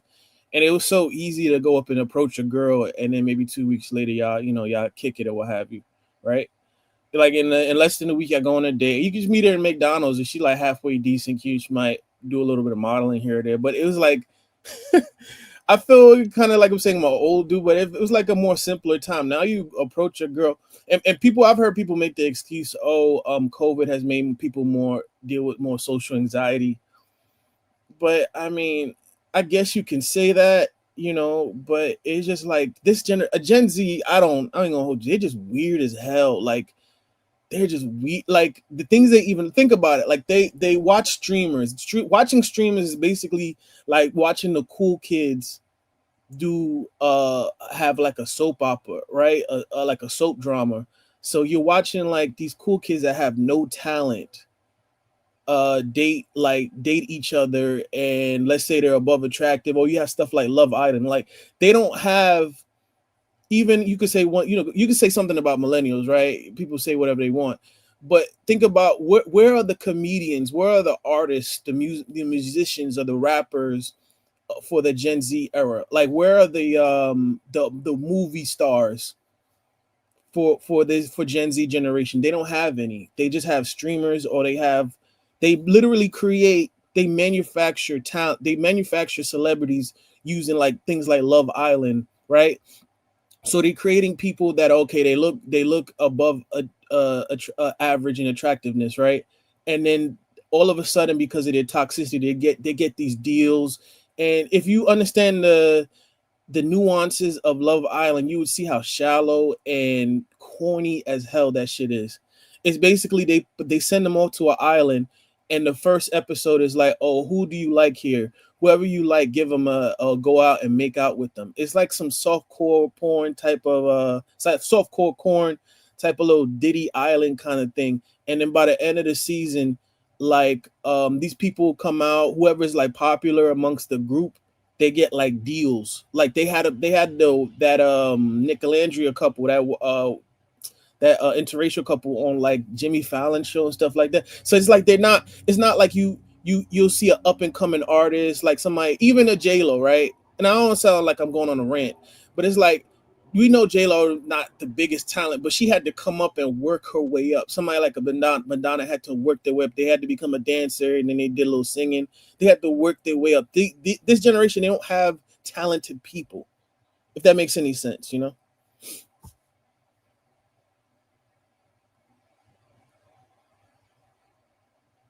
Can you guys hear me? Yeah, sorry. Yeah, I can hear you. Oh yeah. But yeah, I double muted myself. Yeah, well, welcome to the show, Freeman. You want to jump in?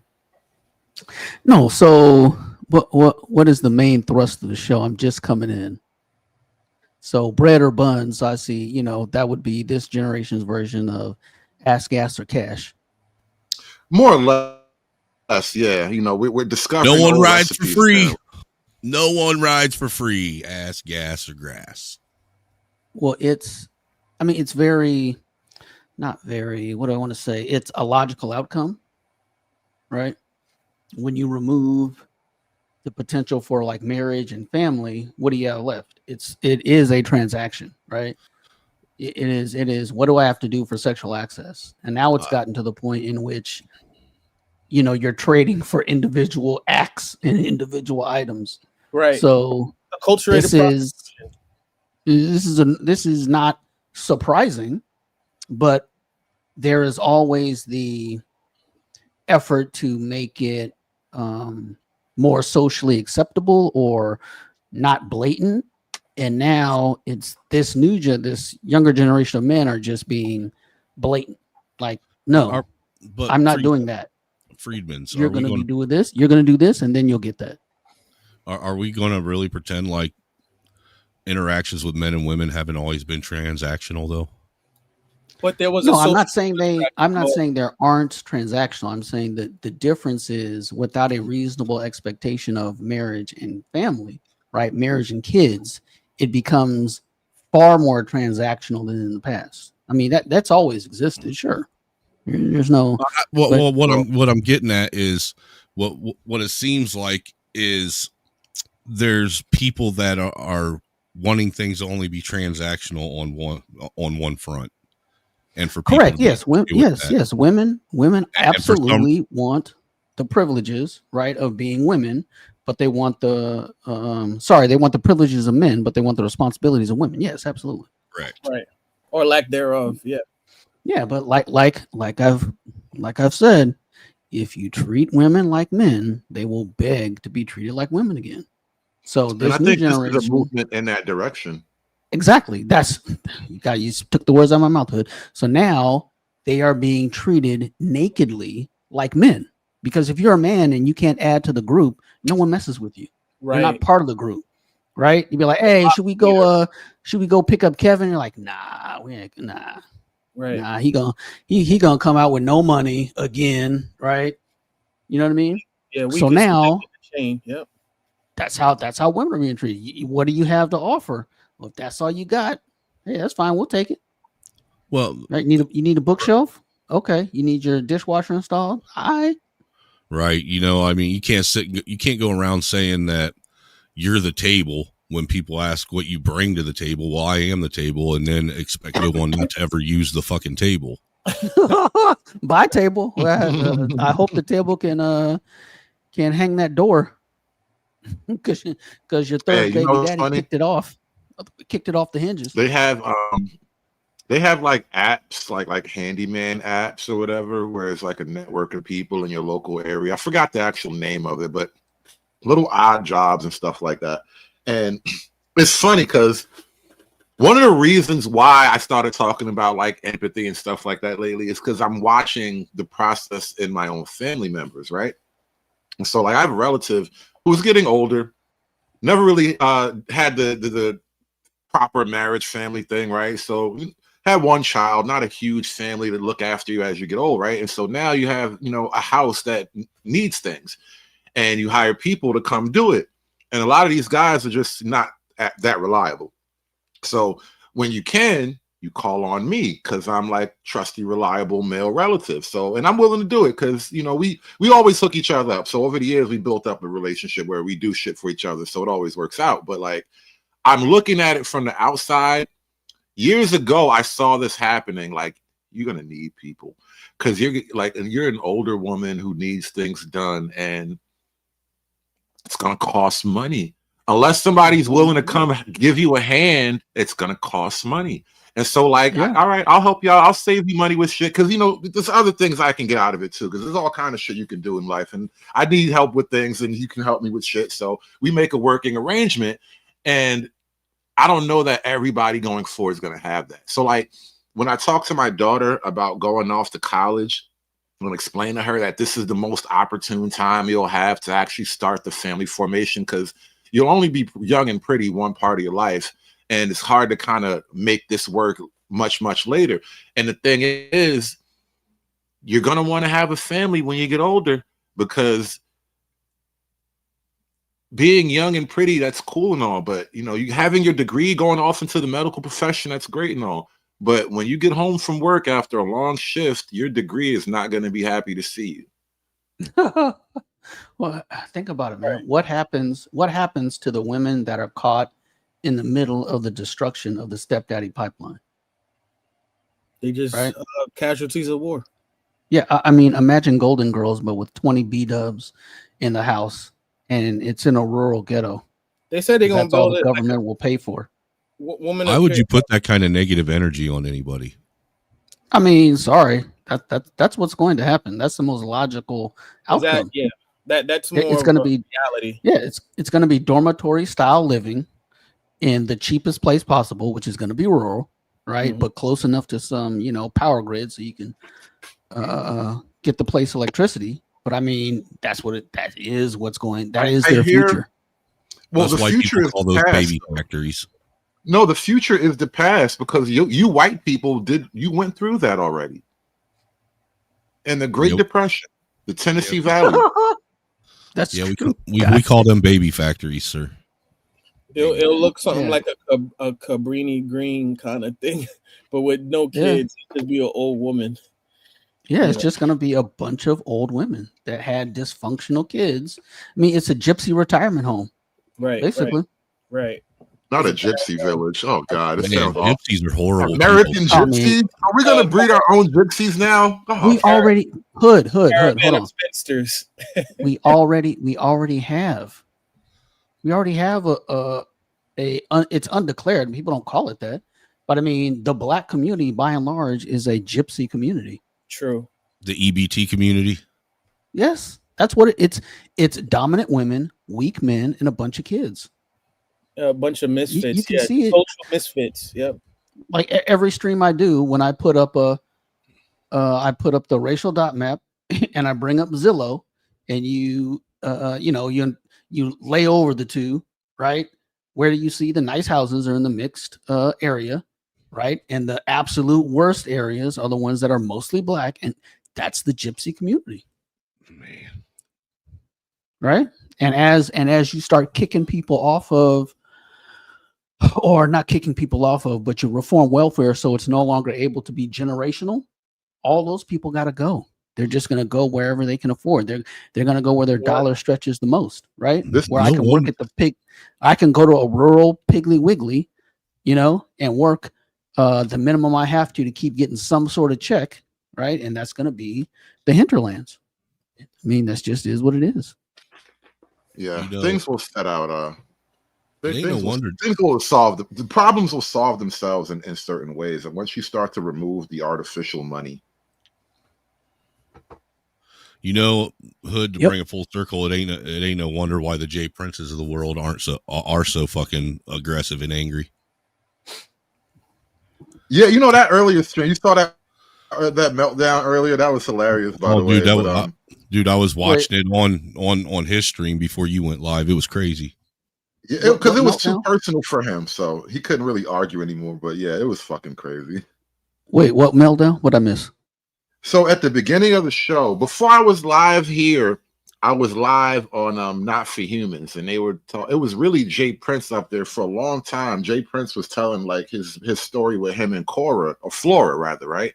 So that's the girl that he had gotten like YouTube married to, Flora. all of that. Whatever, right? So he's talking about all the drama she caused and the lying on him and all of that. And so he had to go through all of this CPS stuff because she lied on him. And so he's talking about the process of like her lying on him and him trying to deal with that situation. And so Chiron Bracey comes up. Now, you know how Chiron never sees no wrong in women. And he immediately switched the subject to, he tried to explain how as men, you can behave in such a way that a woman would never lie on you. And so that, that level of gaslight, it started to piss JP off to the point where he couldn't actually keep his frame anymore. He started. He said, "I'll kill you. I'll kill you." Wait. Who said that? This was JP screaming at Chiron Bracey because Chiron was gaslighting him real hard about this whole women lie thing. And then JP just couldn't keep it together. And he started to go into threats and violence and I'll kill you and all that type of stuff. Yeah, it caused JP to fucking resort back to ghetto brain. Yeah, he really fried a circuit though. It was disappointing because he was doing great in the moment. He was too, man. I was proud of him. I was proud of him for a hot minute, man. I was trying to catch up, but old buddy privated the stream before I could even figure anything out. So you gotta catch the beginning of my stream because I opened up my show. I immediately cut in on their stream and we caught the tail end of it. So we caught the meltdown and all that. Because I was on the panel up there and I was like, you know what? Let me not give him content. Let me make content. And so I dropped off his panel and I just started streaming already because I had a show ready to go. And their content just dovetail right into the bread or buns conversation. Into the bread. Really did. Got it. Really did. Because look, they even ignored Hood's question when he came up there, and he posed the question that JP kept trying to get across: how do you stop a bitch from lying? I mean, you can't stop anybody from lying. Right? Yeah, you can. You can spot the lie and move accordingly. That's all you can do. From a male perspective, right? All you can do is tilt the scales towards doing the right thing. Right. I am of the who's that guy? Milton Friedman's opinion on politicians, right? You have to make it politically profitable for them to do the right thing. I think that's how you should live your take that advice and apply it everywhere in your life. The one thing you can try to do, and this is a conversation I remember I was having years ago with a homeboy of mine about, like, I guess you can call it social credibility. Like, there are certain things that I don't think I'll ever be accused of because people that know me would never assume any type of thing, any type of behavior like that on my behalf, right? Because I've built up over the years amount of trust and credibility with people that if it were to come out, I can expect maybe some level of doubt on my behalf, right? Like if somebody would accuse me of something crazy, they'd be like, well, you know, he's not like that. He's not that kind of person. So as a man, that's the maybe the closest thing you can do is to build up a reputation for yourself that you don't do whatever crazy shit that you might be accused of. But beyond that, I really can't think of much.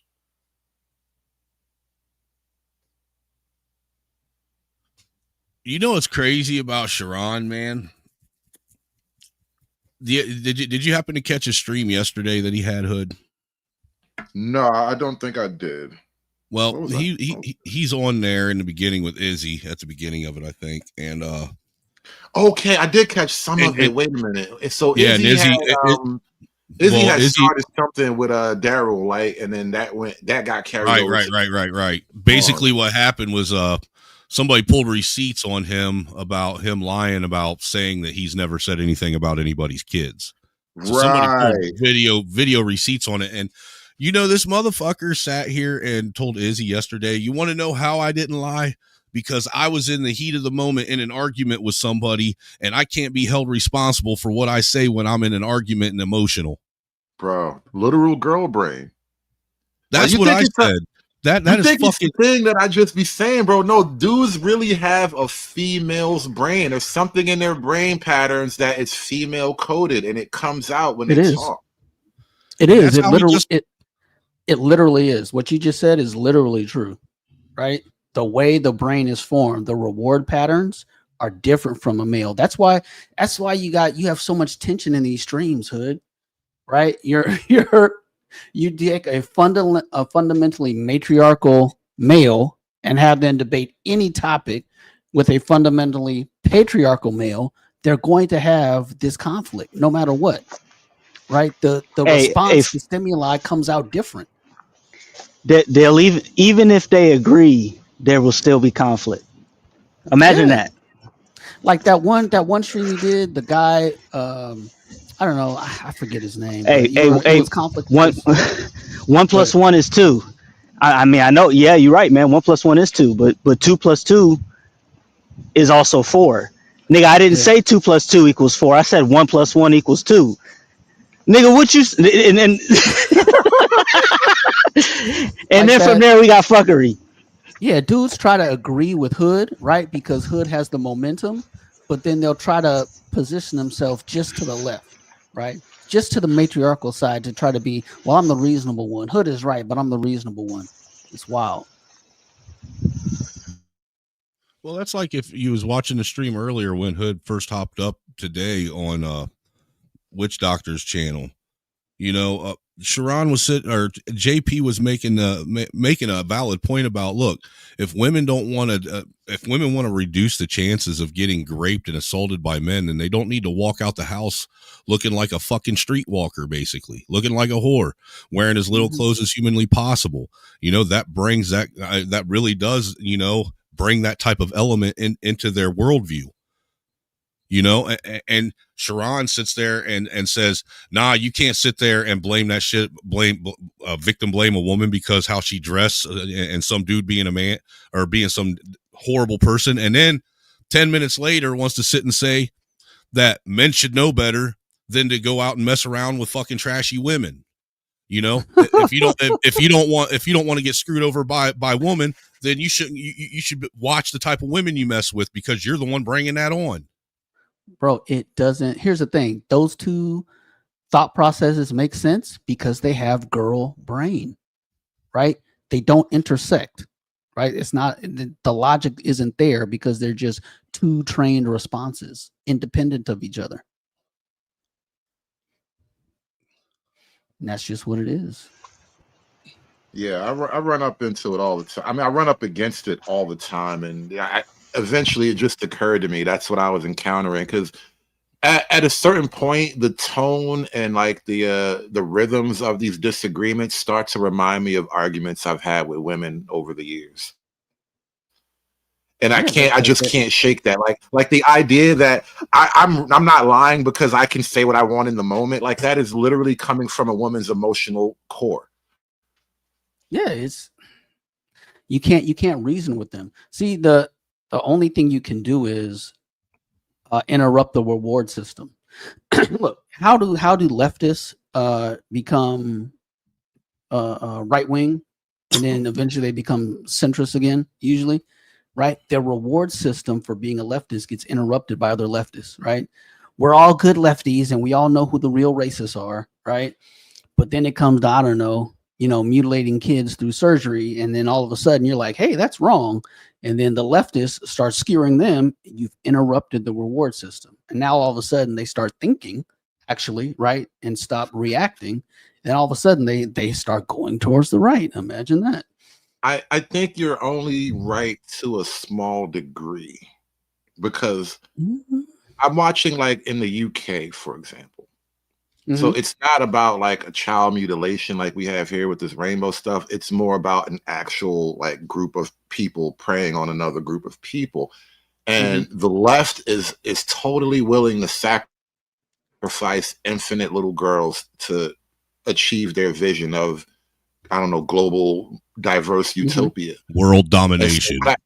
What I think is we may hit a point of peak convincing. Like there's always a certain amount of people who will be convinced by reality, and then there's a large amount of people who need to be crushed by reality.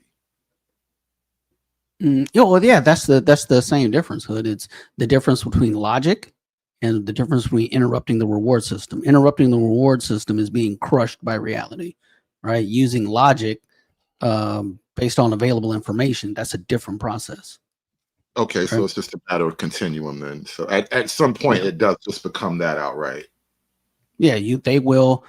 The lefties that are in charge will all of a sudden figure out that my reward system that I've been operating in placating these jihadists might get me killed.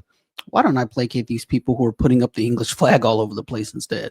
And then all of a sudden, like the Berlin Wall falling, it's all going to go away, and people are going to act like it never happened. Right? Like people, how the lefties are starting to paint rainbow flags in their driveways, right? Because they've lost in the public square. 5 years from now, these same people will act like it never happened. Like, what? No, I never used to do that. What, are you crazy? Nah.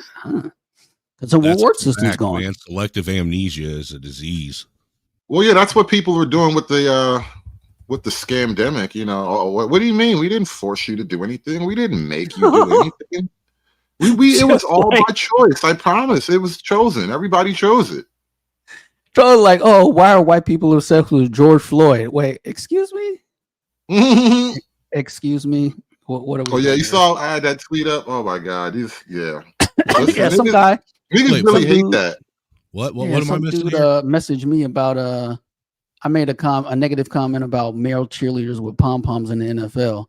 And then, some random person was like, oh, you guys are obsessed. Like, no, that's not going to work, right? That's not going to work.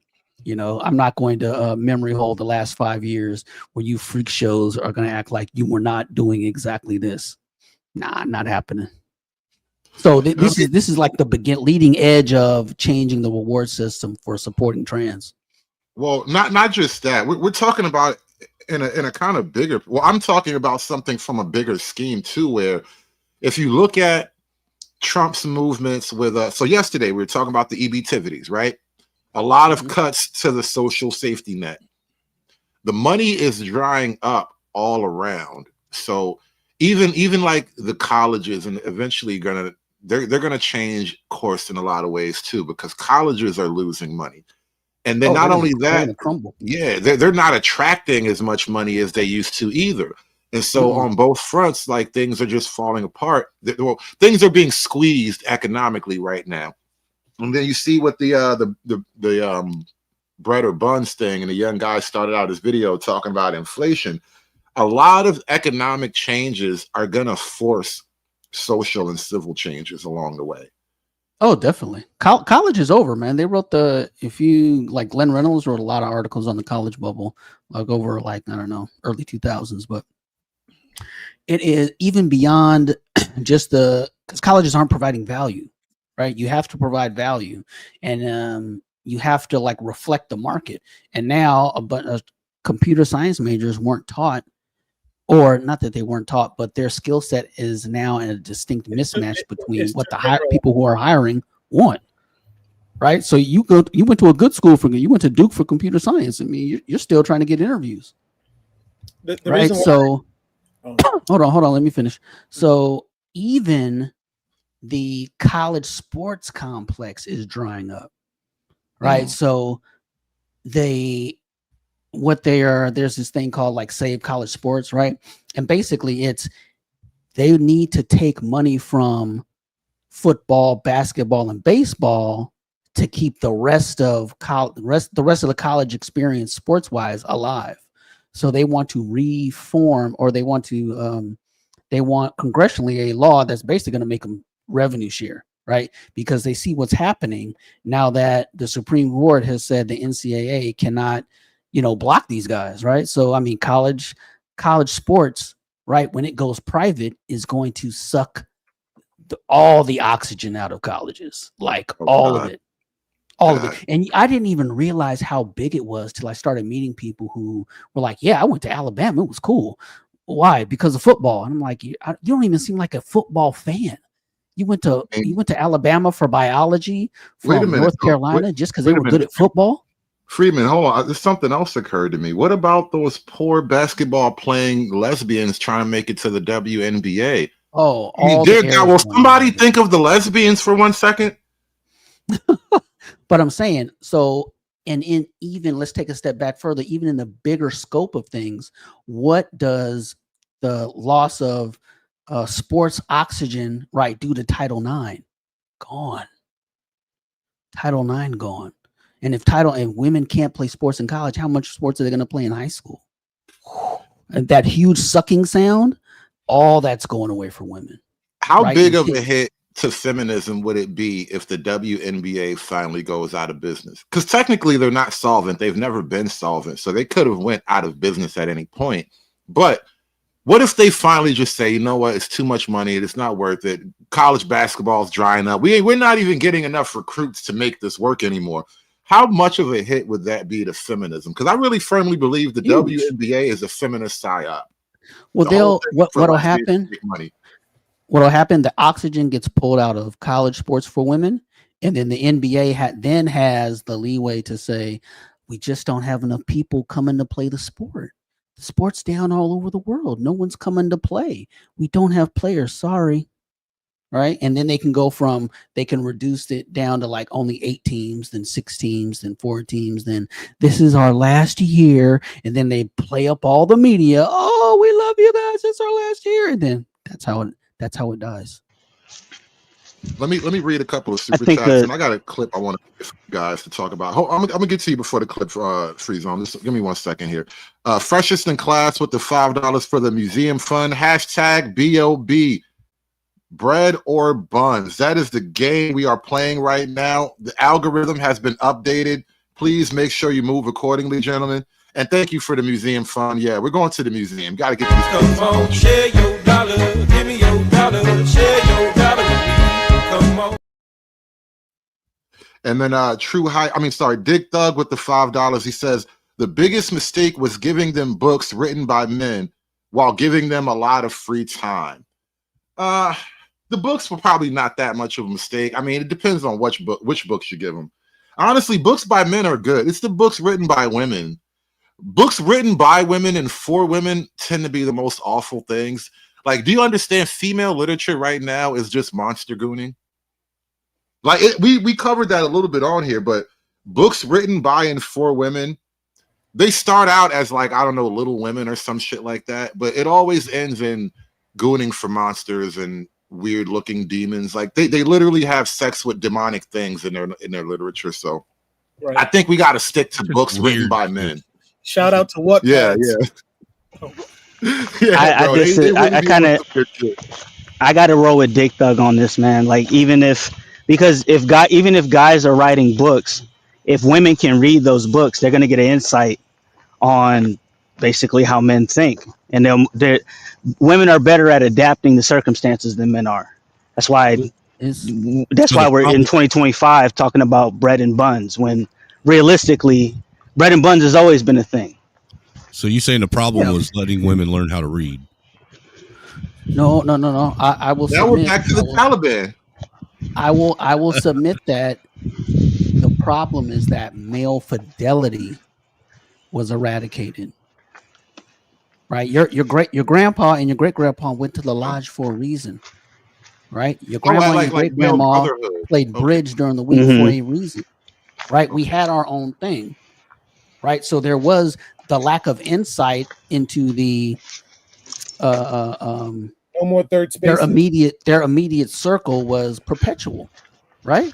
Nah, Because you and the boys were down at the VFW, tying one on Tuesday night, saying what you need to say and yada yada yada, going over your life, etc.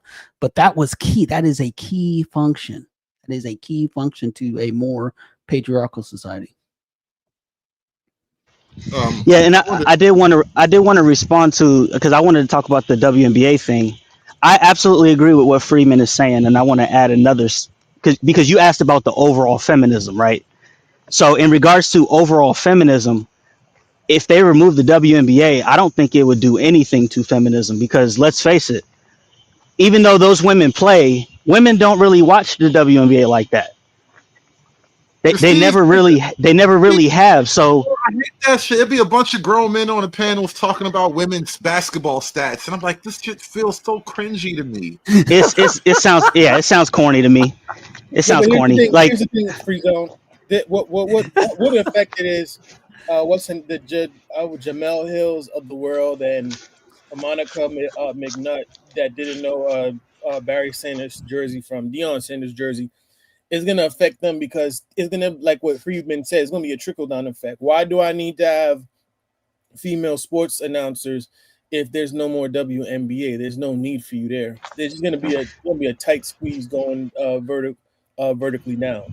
And then look, all the roads, but will inevitably lead back to the kitchen. We're going to close off the doors until you just wind up in a maze that it just funnels you back into the kitchen. Okay, maybe I should ask it a different way, right? Let's say feminism is a pie. What percentage of that pie is does women's sports play into that? Like if you got rid of women's sports, it does. What's the percentage of that pie that's still there? I would say at least an eighth. You know why? Because sports and entertainment, especially, I mean, Disney just said, "Oh, we're trying to figure out a way we can get men back into Star Wars and stuff like that." Right? It correlates the same thing with the WNBA. The fact that WNBA was like, "Oh, you got to pay us more," and then they've been in the red since their genesis. People are kind of like indifferent towards them because it's like, okay, you're giving grace to be actually present, right? By the benevolence of male basketball players, right? So when that's eliminated, then people are like, hey, I mean, it is what it is. They're gonna be like, it was the bottom line at the end of the day, right? So I think it comes back to feminism is just subsidized by men, and when men just are like, okay, whatever, we're this has become intolerant, or they don't have any tolerance towards women's gripes, and a woman pushed too far, then it's like, okay, we got to get rid of this. Let me jump in here because I want to break the conversation up, and I'm going to play this clip, but it's going to be a piece of what we're saying. And then Carmen makes a great point. Did cooking improve with female ability to read recipe? I think with that one point alone, I'm going to vote with Carmen. We can't take their books away. They need to do something while we're not around. Let them have books, even if it's only cookbooks. They got to read something. The only female cookbook they need to read is Julia Child's, and that's it. And then Julia was good. They're not allowed to have anything written by a man anymore. You don't deserve. For some companies, the message to employees is check your politics and your activism at the door when you come to work. This week, Microsoft fired employees for protesting over issues tied to Israel. And they're not alone. Google, Tesla, and JP Morgan have all cracked down on workplace activism. With job markets tightening and political tensions high, CEOs are making one thing clear. The office is not the public square. And they're probably not wrong about that. I mean, I do think that there has been this idea that every place in society needs to be about politics. And it's not to say that you can't have free speech in your life, but employers are just like, do your job and don't do anything else. Look, this is not going to make me popular, but I'm not mad because it got ridiculous. I mean, I'm an employer. And at a certain point, your Slack channel just turns into Vietnam every other day because something happened that had nothing to do with the workplace. And then people are not speaking, not mad. And you got to bring in all kind of counselors. And like, this is not camp, guys. It's We're not camp. trying to make money. So, like, Yeah, people are trying. This to make goofy money. ass nigga, man. I know. Let's put one moment here. I know. It feels weird that Talk about revisionist history. I know, right? Right. Hold on. This is the point I wanted to make to kind of respond to your statement about feminism as a pie free zone. I think the pie literally is the money. That is the pie. And so once the money starts to shrink, you don't have enough money to support things like the WNBA. We don't really have money to do woke stuff in the corporate level. Like a lot of that stuff seems to be on its way out. So once they pull the money from it, that's when feminism takes a hit. So it's not so much that the WNBA is going to cause a hit to feminism. It's like Gabriel said, men support it. Feminism is a subsidized movement. Once we stop subsidizing it, once we remove its corporate and government sponsorship, then it takes a hit. It's a kick in the balls at that point. Feminism is just a pet project that men give to women, and they kind of ran away with it. And you know what I mean? It was something I think, well, I mean, inadvertently, in a sense, like particularly maybe second and third wave, it was a pet project to keep women busy, right? But as time goes on and inflation and economic conditions change and austerity is needed, then once you have austerity, then the whole idea of feminism being, basically a virtue signaling of society trying to browbeat everybody, that no one has the patience nor the money to deal with it anymore. Hence bread or buns. Right. Georgia just passed a law that goes in effect October 22nd, 2025 at midnight. And with this new child support law, if you are receiving child support and you, do not have your own place, meaning if you are not the head of household or the primary residence at that address, you are no longer required by Georgia to receive child support payments through the child support division. If you are a recipient of child support and you have moved more than 2 to 3 times within 1 calendar year, the state of Georgia is deeming you unfit and unstable. If you are paying child support to a person who does not live or is not the primary residence at that address, if they are receiving child support payment and they are bouncing around from place to place, you are required now by the state of Georgia to report that to child support. Child support report that to defects. Defects automatically open up a 30-day case. And if the person that is receiving child support has no adequate place to stay, meaning not with your mama, not with your daddy, not with your auntie, uncle, grandma, meaning if you are not basically a responsible adult, and if you are not fit, you are not deemed to receive child support. That's what defects step in. And if they feel or they deem you are unfit, your children can be taken out of their home. And if the person paying can show that they have adequate housing, stability, they are more likely to get the kids. This go in effect October 22nd, 2025.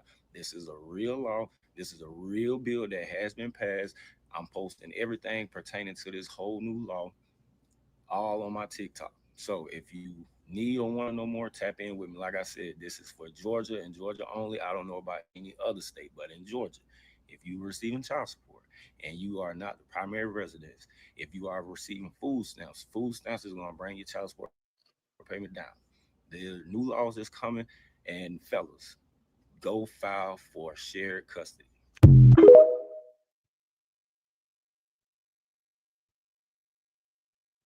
Any thoughts? Boom.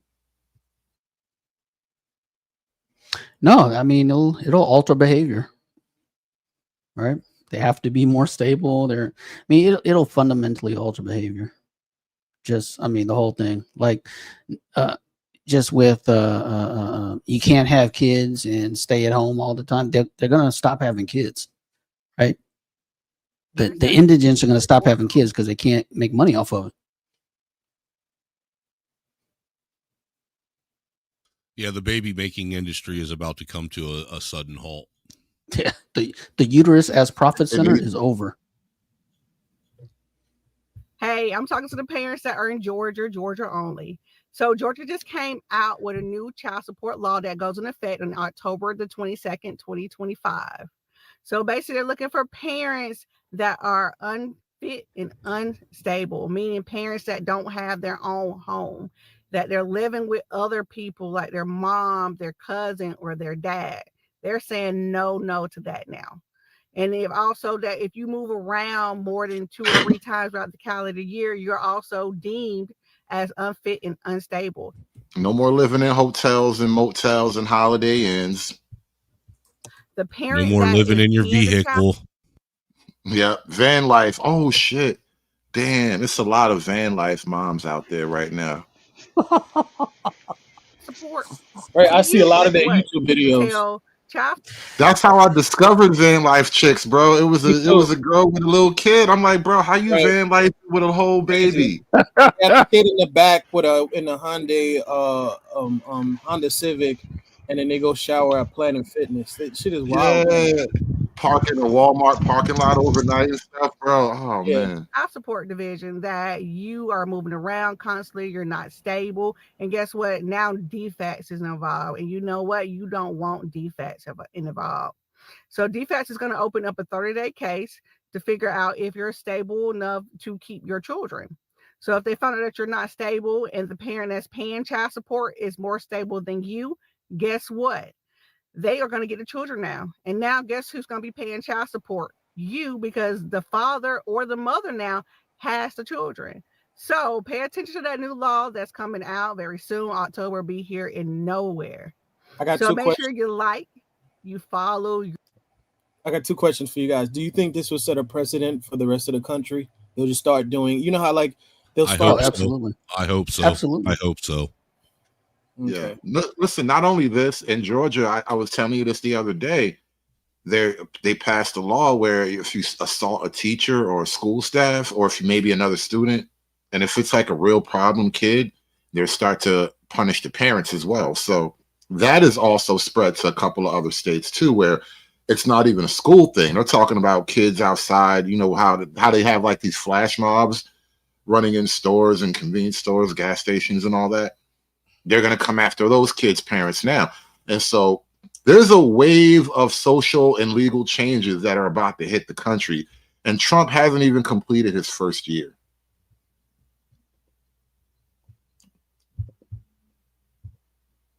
Child support laws are changing for the benefit of the non-custodial parents in Georgia. My name is Lily, and I've been a family law attorney for 7 years, and I would like to provide some insight on the child support laws within Georgia and how they are changing and how that will affect you and your case moving forward. So beginning January of 2026, the child support laws within Georgia are changing significantly for the benefit of the non-custodial parent, meaning the parent that does not have primary physical custody of the children. They are changing to allow the non-custodial parent to receive a credit for every single overnight that they have with the minor children. So if that parent has every other Friday to Sunday, right, overnight in the off week, they are now requiring that you count the overnights that that parent has within a given period of time and input that into a calculation, which will then give them a credit or a deviation in the child support amount, which will ultimately lower the child support amount for the non-custodial parent. That's dope. So the more time my kid spends with me, the less money I have to pay you for ransom. As it should be. Oof. Wow. Yeah, everything it's equaling out, man. The scales are being balanced. I might have to go back to Georgia. I used to live there. Now here's the thing. Politics is downstream of culture, right? So with these laws coming into place, we already know that the culture has changed, right? So if the question is, are these going to sweep the country? It's the culture in these areas has already changed, right? If you go to a state that says, yeah, we're going to have to start prosecuting parents for these teachers or for these kids beating the hell out of teachers, the culture has already changed. These type of laws migrating into the family system, Yeah. I mean, it's already fait accompli. It's coming. Yeah, I think you kind of nailed it.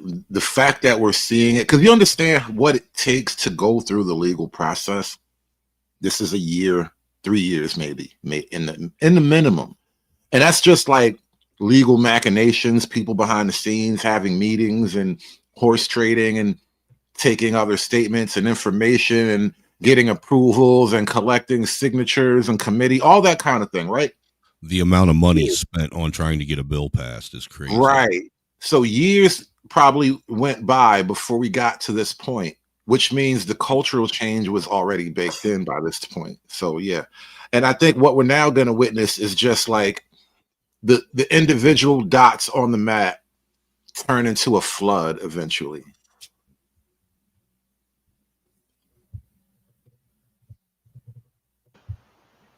Like old democracy. Yeah. I was just going to say, we see it happening, right? So along with the changes in the workplace, right? AI killing women's jobs, trades coming back. I mean, we're going to see it 10 years from now. You won't even recognize family court. All the things that they're talking about for family court for the last 10 years, in 10 years hence, you won't recognize family court. You never know with all this mechanization and automation of what would historically be what we consider female jobs. You might see in 20, 30 years women back in the home being homemakers again because there is no work for them. That's the plan. You'll see it in 5 years, not 30. This is what I meant. Everything is economics, man. Everything boils down to the money that motivates it. And so if we stop pouring money into women's freedoms, they will choose to be wives and homemakers because it's the best deal on the table. Yeah. Women's biology is not telling them to take up roofing. Right. You take away the money and the biology says be barefoot and pregnant in the kitchen. That's where I get my best return. So that's what they're going to do. If you listen to women talk, they understand that. They don't like to acknowledge the simple reality of it, and they'll try to weaponize it against you. But that's the facts of it. Men and women historically come together out of a sense of need. What women don't want is for men to remove all the artificial solving of need that divide men and women. What the government has done is remove the need for a man from a woman's life artificially. This is just not a natural state of play between men and women that you just have everything that you needed and no men required. No, it's never been that way between men and women. And so by the government artificially removing the need for a man, we can just simply remove the artificial interference. And that's just a matter of money when it comes to government. Everything the government does can be counted down into $1. Yeah.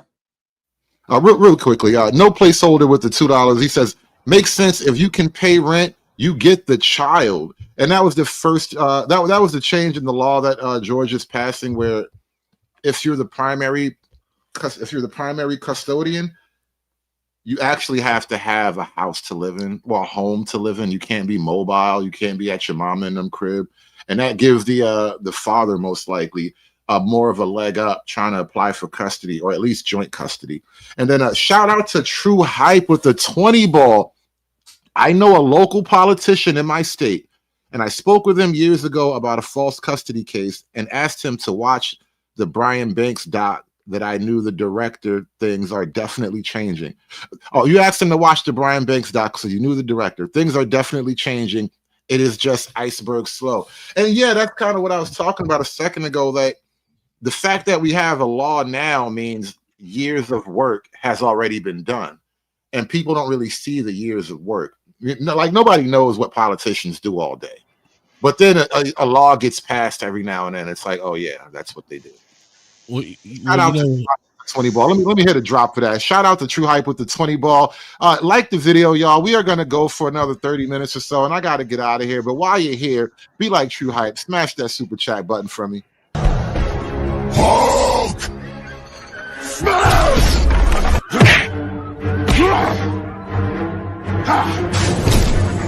Smash you! You make Hulk angry.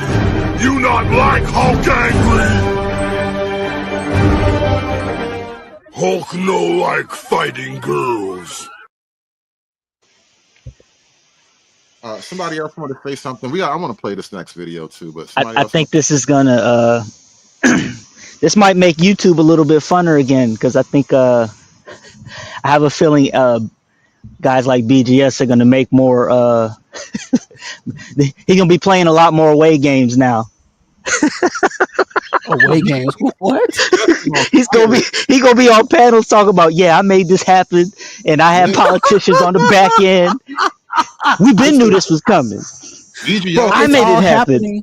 Bro, it's all 'Cause happening on the Republic. No, but here's the thing: it's all happening on the Republican side. I don't see how he manages that.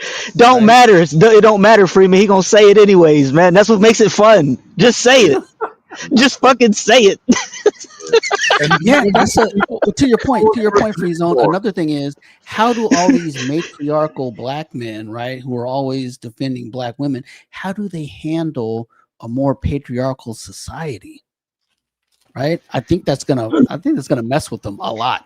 I think they're gonna do like the women do, and they're gonna switch up. I mean, we already see people like Van Jones and all them. They're already doing it, so they're gonna switch up. Yeah, I think I already answered my own question. Yeah, in 5 years they'll act like they were never matriarchal at all. There you go. What you talking about? I always been down with my boys. What you talking about? I ain't never let these women. Nah, man. Yeah, I think that'll go. Yeah. Hashtag play dumb. Go ahead, Azrael. My bad. No. I would say just social Darwinism would just take its course. Either just adapt. And you guys are thinking on Freeman, you were more or less mentioning on the talking point side of things.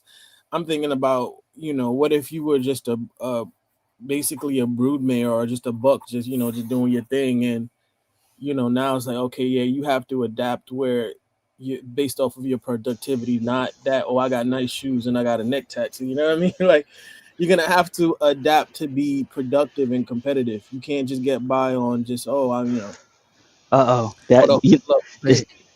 you saying, Azrael? Are you saying that the table talk will return?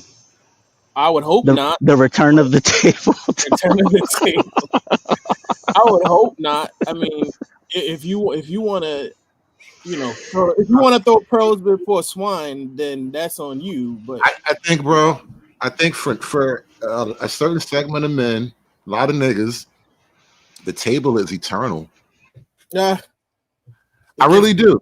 They won't even look at this moment as like, how like I've noticed the idea that a man should have power and then be willing to use power to organize his affairs, even if that means hoes mad or whatever, even if that means upsetting his wife.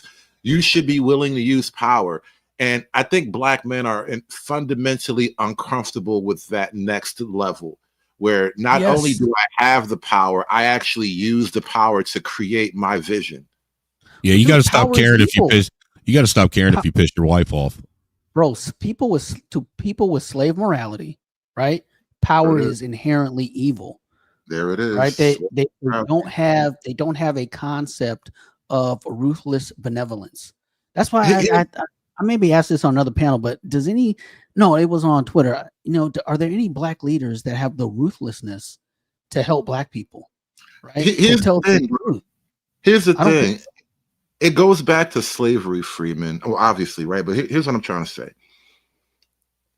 Unless you can forgive your master, you will never be able to become a master. Because how can you now hate yourself for the thing you aspire to be? I gotta write that down. I mean, this is the only way to break slave morality is to forgive the master so you can now become a master. Think about this, right? When you're a ninth grader, you go into ninth grade. 12th graders are effectively grown men as a ninth grader, right? And what happens with ninth graders and 12th graders? Hazing and bullying, high school ritual shit. Really, the juniors get you the worst, right? But bullshit. You understand what I'm saying, though? Yes, there was hazing. The seniors would haze the shit out of the freshmen. Right. And so now you've put your years in and you are now a senior. you have to become the master eventually. It is the only path to development. That's how you grow. You become the master. And I think Black men, for a lot of reasons, propaganda and socialism, socialization, two different things, we are generally speaking afraid of becoming the master. And it's a psychological barrier that just has to be done away with. Let me get back to this video, though. That is, we need to get into that. We can do. We should do that in its own. Like make that a whole show one day because I kind of just stumbled onto that. I just freestyled that out. What did Ric Flair say? You gotta. Have you read Nietzsche? Real quick, have you read Nietzsche? Not in full. Beyond Good and Evil. Just read Nietzsche, Beyond Good and Evil, Part 9. Just read that and then do that show. All right. It almost seems like Black men have become so afraid or hyper aware or hyper sensitive about being feminized that they become feminized. If you grasp what I'm saying. Hey, Matrix Media, I didn't even know I did that. I was having an out of body moment. I was trying to channel wisdom from beyond me. Y'all just come through right quick. Listen, want to talk about that Georgia child support? Listen, if you are a mother and you are receiving child support from a man for your children, if you are not stable in the state of Georgia, they will be able to take your children because you don't have stable housing. If you're homeless, if you're living with someone and you don't have your own place, the father will probably be able to get their child. You're going to be reported if you don't have your own place to stay. They're saying that you're probably homeless or unstable. So say if you get reported and you don't have a stable place or somewhere with your name on it, you'll be involved with defects and they have to do an investigation. After 30 days, if they determine that you're stable, then you're good. If you're unstable, look, the daddy may be able to get your children. So y'all get some stable housing and sit down and quit moving. You can't move more than 2 or 3 times in the state of Georgia or your children gonna be taken. Comment, follow, and share. Let me know what you think. There's the reason they keep moving. You read that first comment? Can you read that? It says, hand the kids over to their father and let's see how good of a job they do with them. Take a break. Mothers, quit stressing yourselves out. You know what? Man, hey, maybe you haven't played enough clips, but have you noticed that none of the women are giving like a actual take on it? They're just kind of putting it out there. Because usually when they say something like this, they follow it up with like speaking how they feel about it. This is messed up. This is all, and none of them are doing that because they're just putting out a bluff. That's all it is. Oh, go ahead, take these kids. You're gonna see how it feels to be a single parent. It's like, yeah, I mean, men are better at everything. I don't want to listen. Every time it seems like we're like, oh, you gonna take care of these kids? No, it is easy for a man to take care of kids. Right. Well, look, I've been saying kids are easy.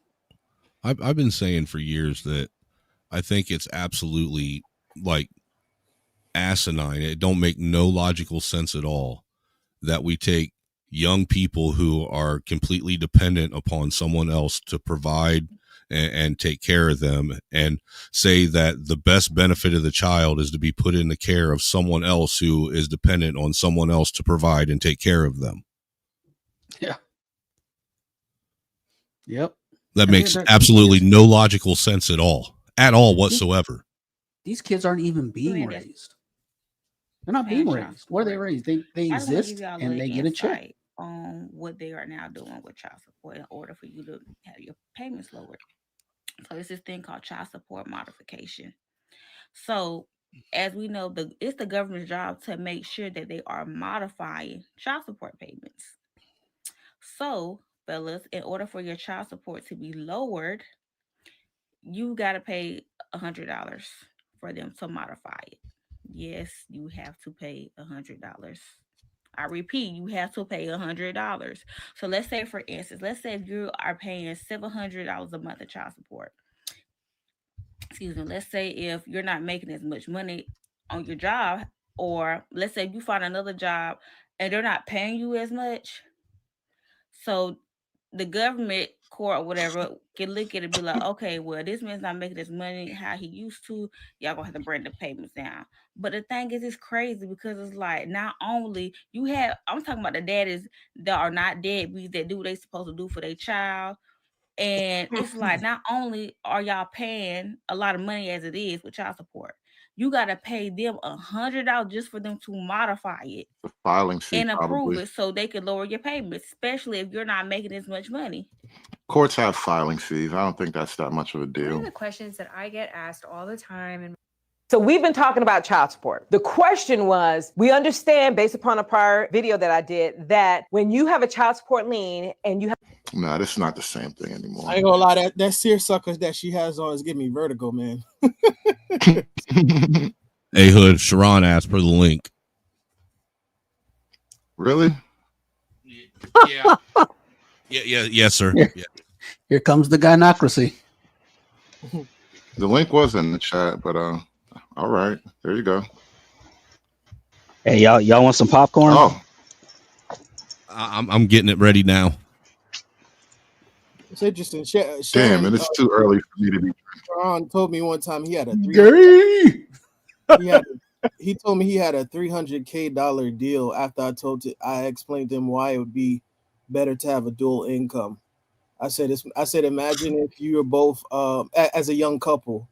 I said imagine if you guys both coming out of college with student loan debt, and he just dismissed. He's like, well, you're broke right now, so you don't worry about that. And I'm like, dude, if both of you guys are coming out of college, freshly starting your career, wouldn't it make sense to chip in both at the same time instead of trying to provide off of one income? Like how are you able to do that along with pay your own student loans and pay for other stuff, especially if you live in a major city? Like I just didn't understand where he was coming from.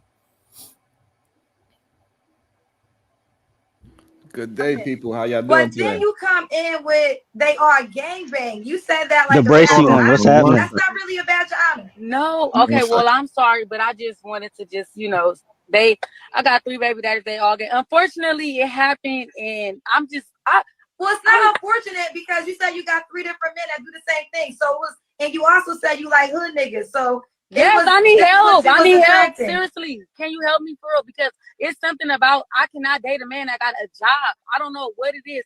I don't like men who work. It's not a turn on. I don't have time to wait for you to get paid. It's just like I need help, Kendra, for real. Seriously, because them people was just them people. But I am looking for someone that's gonna love me, my 3 kids, and I want to live the best life. Like seriously, honestly, why I can't be loved because I got 3 kids and 3 baby daddies and they all gang bang? Why I can't find love? And I want to live the best life. Like seriously, honestly, why I can't be loved because I got 3 kids and 3 baby daddies and they all gang bang? Why seriously, honestly, why I can't be loved because I got 3 kids and 3 baby daddies and they all gang bang? Why I can't find love? Why? Bro, that is a slave breeder. That's a slave breeder. What the fuck? Now here's the crazy thing, right? I don't know how that whole interaction played out because I only have this little clip and it's somebody else's TikTok, but it seems like Kendra G's job in this role is to try to help women as much as she probably can. But I think it comes a certain point where you just have to flat out just say, I can't help you, and I don't know that you can be helped in the way that you want to be helped. Like those dreams are impossible dreams. Maybe you should just settle in, love your children, and grow old gracefully. If a guy comes along, then so be it. But I don't think you're gonna get the happiness you think you deserve. That's actually bars right there. Yeah, this whole show's in bars, honestly. You just don't really watch. But welcome to the show, Bracy. Yeah, that was bars. She cannot be helped. That is a woman that cannot be helped at all. She don't see her flaws, and she's not willing to become what she needs to be to actually be a better human being or have better results. She keep dating the same man and having kids by the same man and expecting a different result. That's pretty much the definition of insane. And not even the same man, it's the same type of man. So she said it, she's attracted to unproductive type, which makes you unproductive yourself. Therefore, like, if you, and not just that you are a certain way, but like time doesn't go backward. You know what I mean? You can't go back and get yesterday back. You can't get none of your do-overs really. So after a certain point, you know, you just accumulated too much bad decisions. When I was listening, I wanted to chime in on the child support thing. I thought that was real interesting. Yeah, we can always go back. I was just sort of freestyling this part of the show because we're kind of past the main topic of content, so I'm just going through whatever. But yeah, child support stuff. I thought that was really good. That's an interesting law that's put out there, and now people are not going to really have an excuse of who has the custody of the child. It's going to literally be now in the best benefit of the child, because before the best benefit of the child was not taking the child out of the home that it's currently in. So whoever got the child first, whoever left the house first, or whatever the case, that's usually who the judge is going to rule for, because they don't want to take the child out of the parent that's been taking care of the child since they both split up. So it's going to be interesting to see. I don't really know if the quote best benefit of the child. I think courts, they say that kind of shit, but it's hard to really gauge these things from afar. And the courts, they just kind of make decisions. A lot of it is really calculated, like there's just a method of decisions they have to follow. But what I really think is, in a different type of way, this is a narrative changer.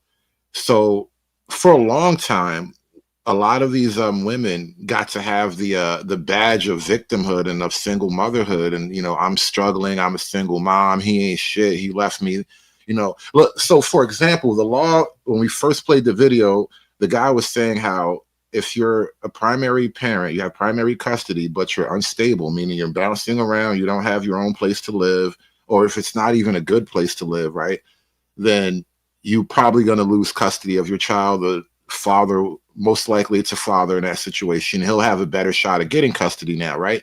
So it's going to actually take away a shield that they could hide behind by saying somehow it's his fault that we're not doing well. Somehow it's his fault that these kids are struggling. Like, if you're struggling with the kids, don't blame the daddy, give the kids to the daddy. I'm done with life, and it's all Jermaine's fault. It's always Jermaine's fault. Yeah, and I agree with that. And also it's going to show that if they can't go to the mother or the dad, hey, both of y'all effed up. So it's gonna definitely push out a different narrative that the court system is going to give it to the best person that is for the child, right? According to this court law. So if the mother cannot maintain a household, it's going to automatically go to the next parent. And if he can't go to the household, if he cannot maintain a household, then what's going to happen then is going to be the interesting part. Well, it'll go back to the state if he can't do it. But I think we kind of worked this out earlier. Freedmen's Journal, you kind of made a great case for this, that on a social, cultural level, and it's now bubbling up to the legal, we're quietly accepting that the kids more than likely will be better off with the fathers. And this is just a legal machination to just avoid saying that outright. Yeah. I mean, exactly. Look at all the school laws. Right. Punish the parents. We know who the parents are. Right. I don't think we know. You weren't here for this, Chiron. This is a whole different show, but we talked about this a lot, where in Georgia in particular, they started a law where if your kid is in school and he gets violent with teachers and staff, we're going to come after parents legally now. We will hold you responsible up to and including jail. In Jersey, they started a law. This has nothing to do with school, but if your kid is out, like I forgot what they called it, but like when they have these flash mobs and they take over stores and whatnot, if your kid gets caught like that type of disorderly conduct, we're coming after parents now too. Maryland, same thing. They have they've already had this in place now. They're probably going to make it even tighter, but we're holding parents responsible legally for their children's criminal behavior. And we know, generally speaking, these are going to be women. These are going to be mothers more than likely, because you can't really hold the non-custodial parent responsible. You never gave me legal responsibility, so you can't hold me legally responsible, right?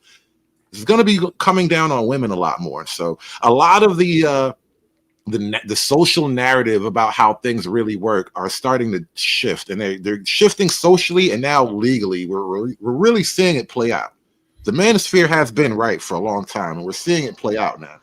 I don't know about them being correct, but that's definitely I don't know how that correlates to it, but that's going to be an interesting twist of events when they start holding up parents to a child's responsibility of doing degenerate things. It's going to be very interesting. Up to what age is it? They said they're going to do it. Do we know? They do that at a particular age, but 18 is probably the general cutoff for anything like that. I was going to say they do that in Western Asia. We're talking about Middle Eastern countries. You know, you get caught stealing, like that's your family. That's on your family's ass, proverbial ass, so to speak, right? Oh, so that's on the family, not the woman. Well, whoever is your guardians. Right. So that's why it's going to be real interesting. Asia has more of a complete family culture, not like here. It's a lot of single moms. So basically, it's like if you're caught doing something, your family gets punished. Right. So that's what I'm saying. So wherever that. And if it so happens to be that your family is just your mom, then so be it. Right. That's how it's done in a lot of Muslim countries. And that's why I find interesting. So even countries where the family is together, they still have that same law. And so absolutely. It doesn't matter if the family is male, father, 2 wives, and all that. It's still young kids doing whatever the F they want to do, even if they come up with a strict discipline. Like the kid is still doing whatever he want to do, even though he come up in a strict Islam. Well, probably not. Hold on. You think the existence of that law then indicates that children are running around out of control the same way in Muslim countries that they are in America? Right. You think kids in Muslim high schools in Saudi Arabia are going upside the head of teachers? And real quick, True Hype with the $2 super chat. Don't switch it up now that you're over here, dog. Please answer the question, Bracy. Do you think they're acting like the kids over here? If they made a law for it, then clearly they are. I don't follow their situation, but if they made a law about it, then clearly it's something that. No, there's a difference between having law and having a social mores or culture, right? The laws do force the culture, but the culture is still prevalent in of itself, right? The law is just the boundary. So, but people are proactively adapting to the culture of not being insubordinate or misbehaving towards the teachers. But it's the laws are just a reminder of what the consequences of the punitive repercussions are going to be. I mean, if you believe that the law doesn't represent what the culture was pushing out, and that's the reason why they had the law, then I have to agree with you. I'll give you a prime example of this. I don't follow their culture and their news. Have you ever been to Singapore? No. All right. So in Singapore, right? If you even like litter, that's like a $500 fine. Just a piece of gum on the floor, right? But here's the thing: if you go to many Eastern Asian countries, there is literally no garbage on the floor at all, right? If you spit, it's like $300, a $300 fine. If you go to Singapore, you can literally eat probably. I know I might sound hyperbolic, but you can literally like eat off the ground because everything is clean. It looks like the area I'm talking about outside. It looks like an opening on the first day of a super mall, right? Everything is clean in Japan, right? They don't. I mean, they're gonna have laws for it, but in Japan, it's noteworthy to say when you're there, people don't. There's no garbage cans, so people. Why is it no garbage cans? Here I'm gonna explain to you why. The reason why there's no garbage, well, there's two reasons why there's no garbage can. Because one, they had a SARS terrorist threat, and so that was like the early 2000s. So the threat was they thought the threat was coming from the person that like created the threat, try to put it in the garbage cans or what have you. But that's a long story short. But the main focus of Japanese culture is minimalism, right? So unlike Western societies where you'll walk down the street and everybody has big old bags and everybody litters. The concept is to be proactively minimalistic. And when you're carrying, let's see you're going out to eat somewhere, you carry your garbage with you in your bag. But then on top of that, you think to yourself, and I spoke to my Korean and my Japanese teacher about this. I understand why they do it, because if you go outside knowing that there's no garbage can, then that means you're going to be more conscientious of the things that you consume for the day because you know it's going to pile up in your bag. So there's really no need for there to be a law to say, okay, no fine. Everybody, no littering. and there will be a fine because everybody knows not to litter, right? Because there's no garbage cans, and therefore it's about cleanliness and about minimalism. Right? Azrael, let me jump in here real quick. Damn, hold on, Bracy. Hold on, because I got to run my show. I went to Japan last year. That's how it is.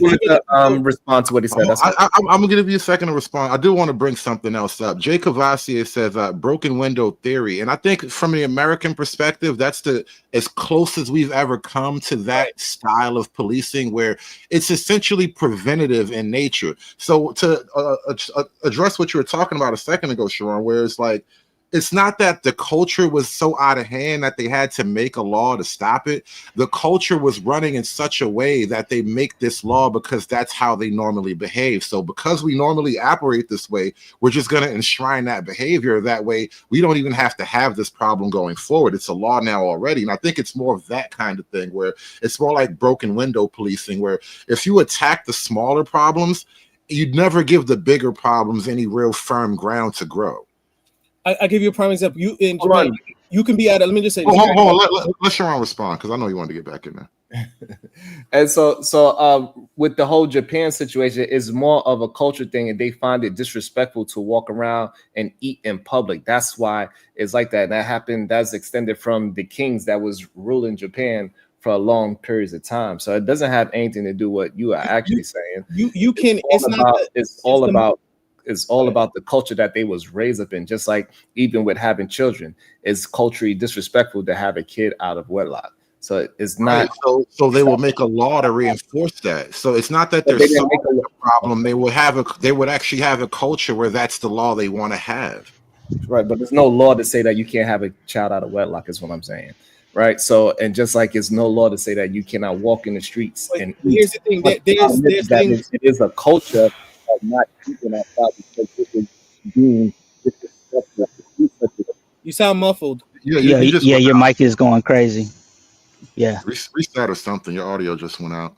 But here's the thing, Sharon. I think the other side of it too, to bring like a nuance to it, because their culture is the way that it is, their threshold is also different. So they would never allow it to get to the point where it mirrors America. You know what I'm saying? Like, so even if let's say they didn't have a littering law, right? They're more apt to change the law to a littering law because their culture has a certain threshold for it. So if we do start seeing trash on the ground, we're going to change this law a lot quicker because it's already built into our culture.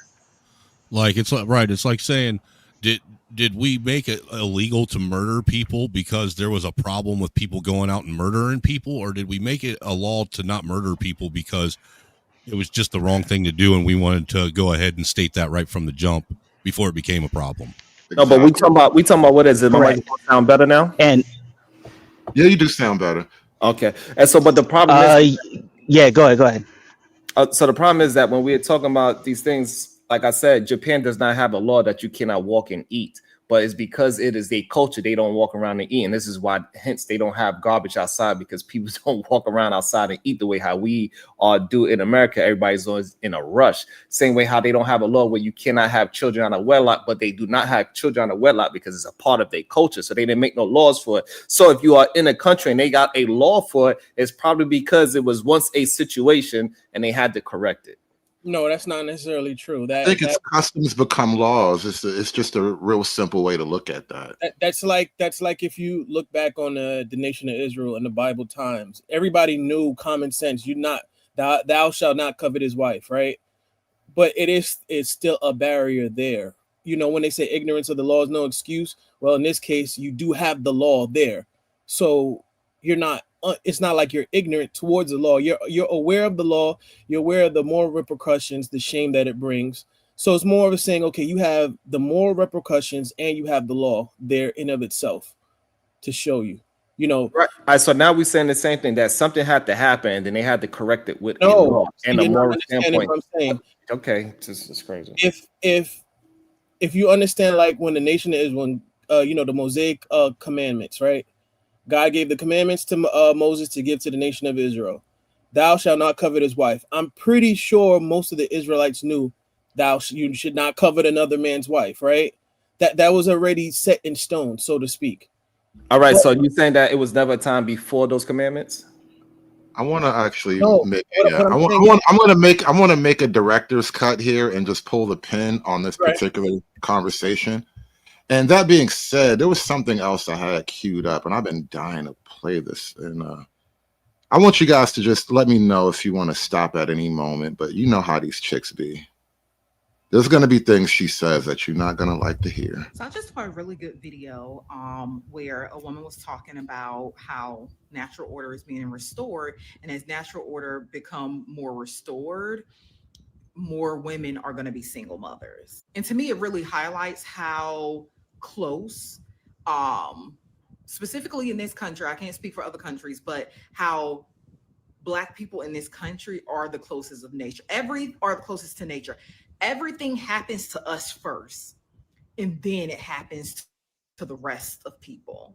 But anyway, that is absolutely true. And what she was saying is as natural order is going to be restored, single motherhood is the natural order.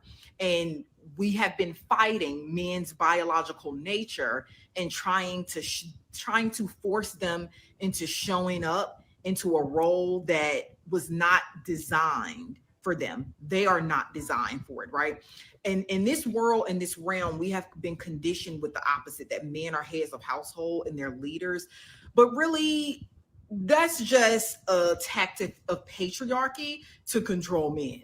Women of all races, ethnicities, nationalities, in all corners of the world are saying the exact same thing about men because this is who they fundamentally are. And that is not their fault. That is not anything to shame them about, right? And it's going to get very bumpy as natural order is restored, but this is what it looks like for natural order to be restored. And so if you still, and this is why we all preach to stop having children. If you still want to have children, you are light years behind all of the conversations. If you wake up every day in 2025 and you still want to be a mother, you are not paying attention to what's going on. And we are going to have to adjust. And we should really not even consider or talk about bringing new children into this world for the foreseeable future. Women that already have children and women that want children are going to have to come together. There is no reason why two friends Come together and do what? with children who are both individually struggling. I got a question. How does humanity progress forward if women aren't having kids? They don't care about humanity progressing forward. But here's my question, right? If women are leaders and men aren't the natural leaders in the natural order, why aren't custody disputes settled by fist fight? Because if you want to really get into American tradition, right? Like if me and another man had a dispute, we used to go on the street and just have a duel. So why are you getting the courts involved? Like, listen, if me and Hood, try to get the same parking spot, and I pull in and he backs in, and neither one of us shoot, we got a Mexican standoff, it's gonna come to a fist fight. So why not dispute custody battles like that? Oh, you really want this kid? All right. God, We'll get I'm some boxing laughing gloves, because I some wish it was claws. that easy. Yeah, me too. Right? And I sat in the background and let it play out because I wanted to hear what other people were saying. But I was listening about what they're saying with all this child support stuff. I'm here to tell you that that's a lie. All of these laws are already on the books. And you were right. Laws do take a long time to change. What was happening is they want to just keep the men fighting. The switch that's been made is a lot of men are getting their child support cases just outright thrown out for fraud.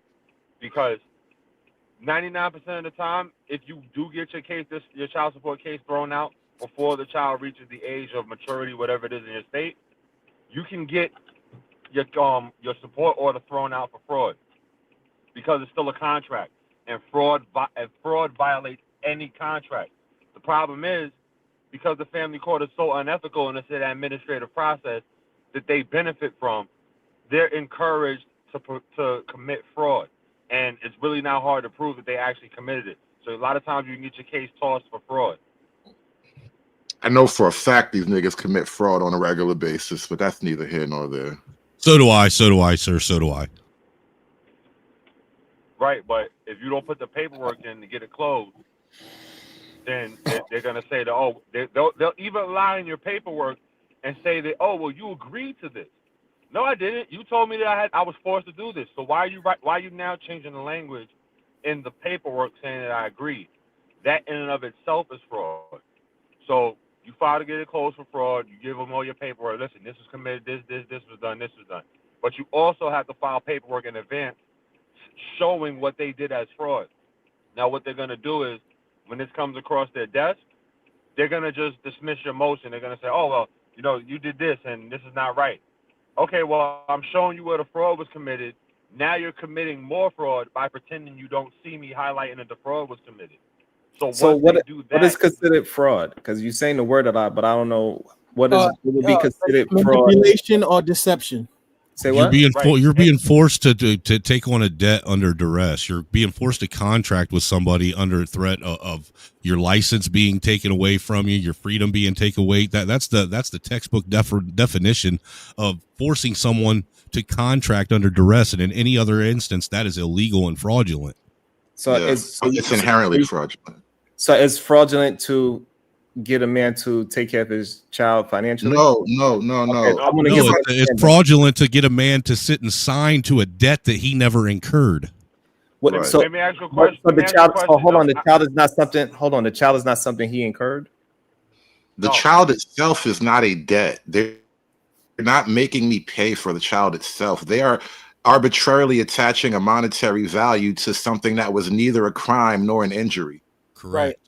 So, but how do you take care of your child financially? I'm confused about this part. I'm just not understanding. That is a civil matter for two people to find out between themselves, though. That's a fact. Right, but that is not the reason why she's going to court, because he is not holding up his financial obligation. Right. No, she's going to court because somebody from the child support office got a hold of her and told her that she could get a bunch of money from her ex. That's why she's taking him to court. You misunderstand something. You misunderstand, Chiron. There is the general idea of being financially responsible for your child, and then there is the administration of the child support agency.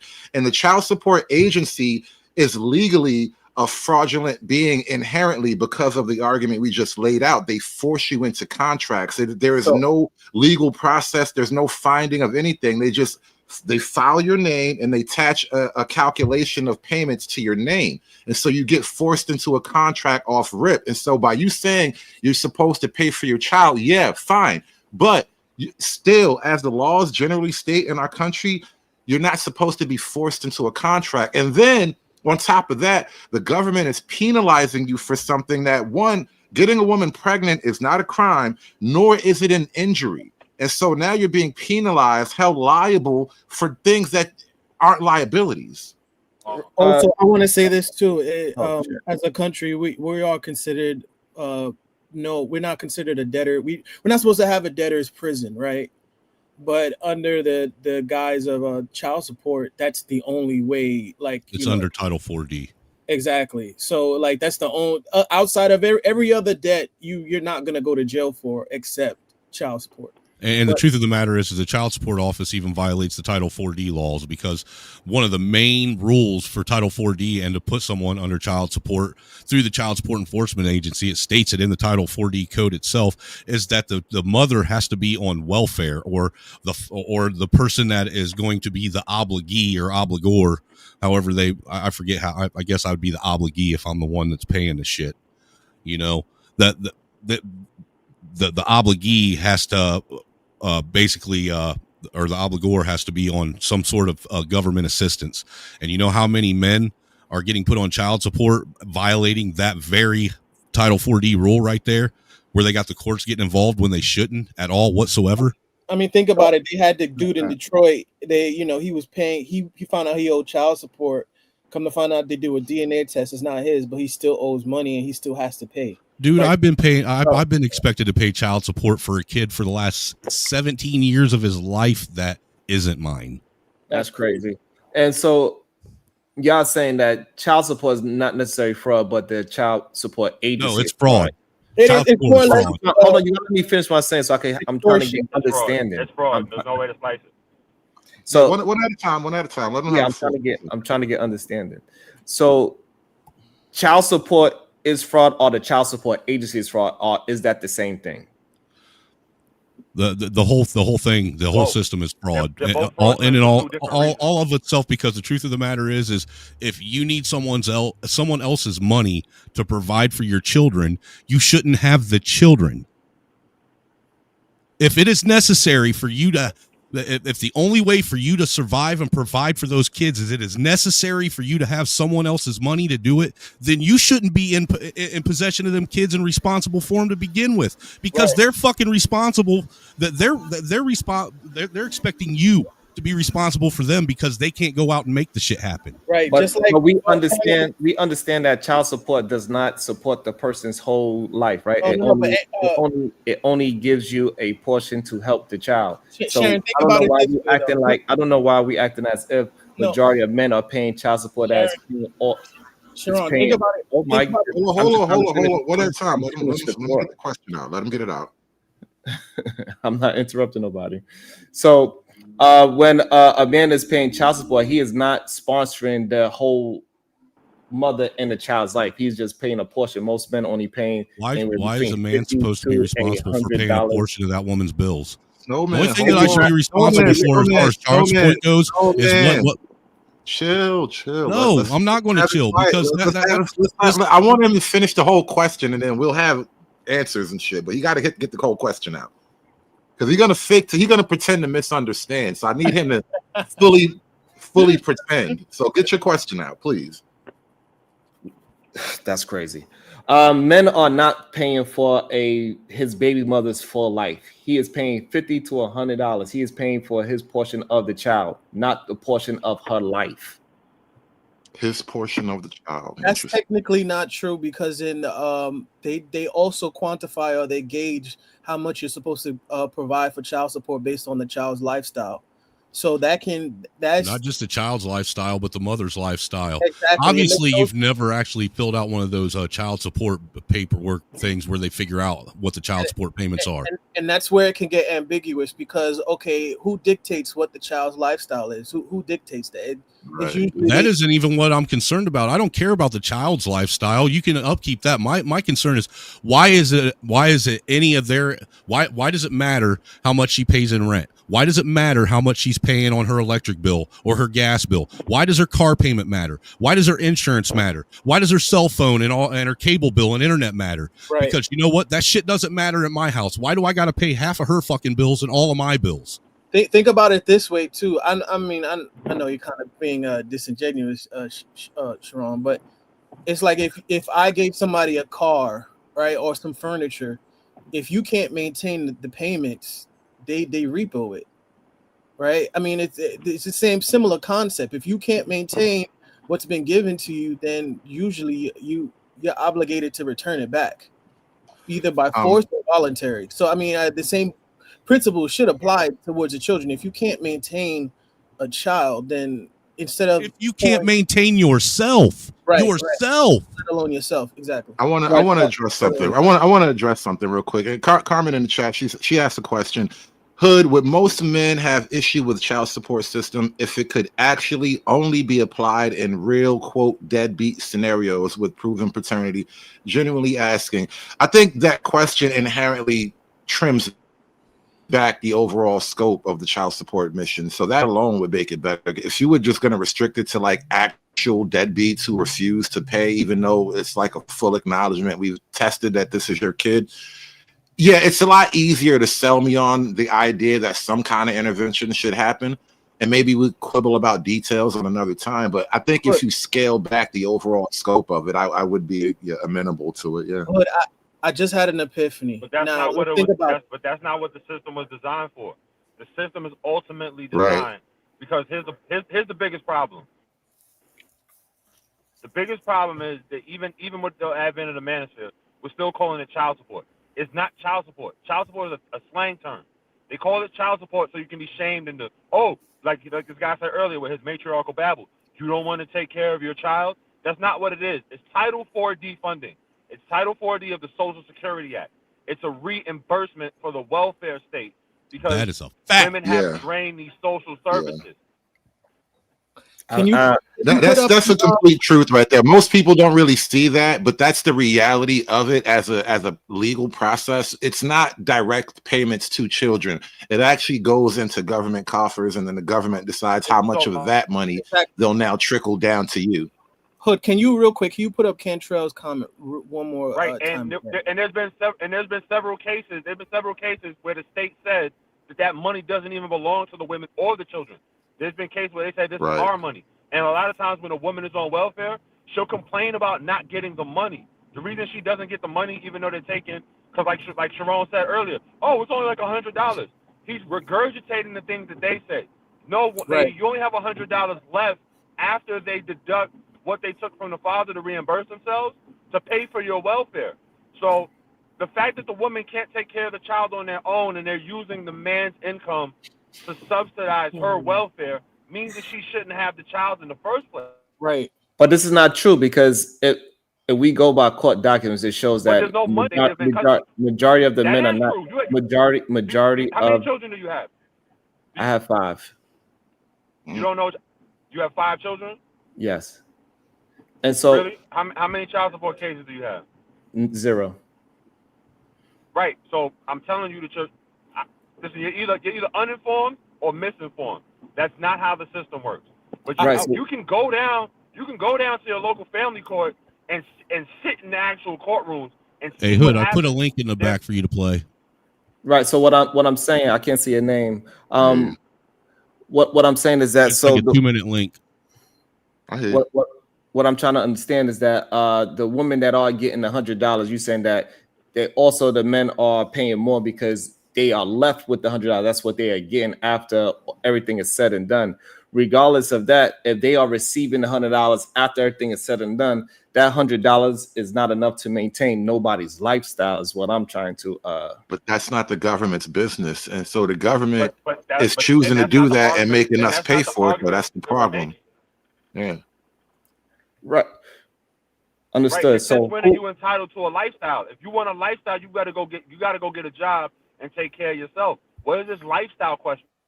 Right. So that's what I'm trying to explain. Trying to understand. This is what I'm trying to understand, that most people are not able to have a life.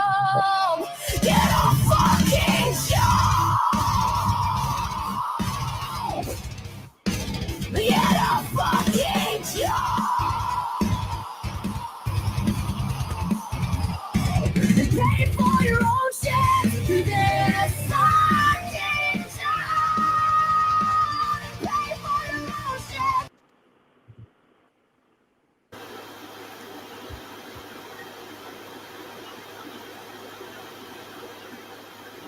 Thank you to the chair and to all the representatives attending today. I am Michael Strauss. I'm a family law attorney in Lake Cook County. I'm also vice president of a Safe Place and secretary of the Family Law Section Council of the Illinois State Bar Association, and I happen to also be the co-author of the Illinois State Bar's resolution against this bill.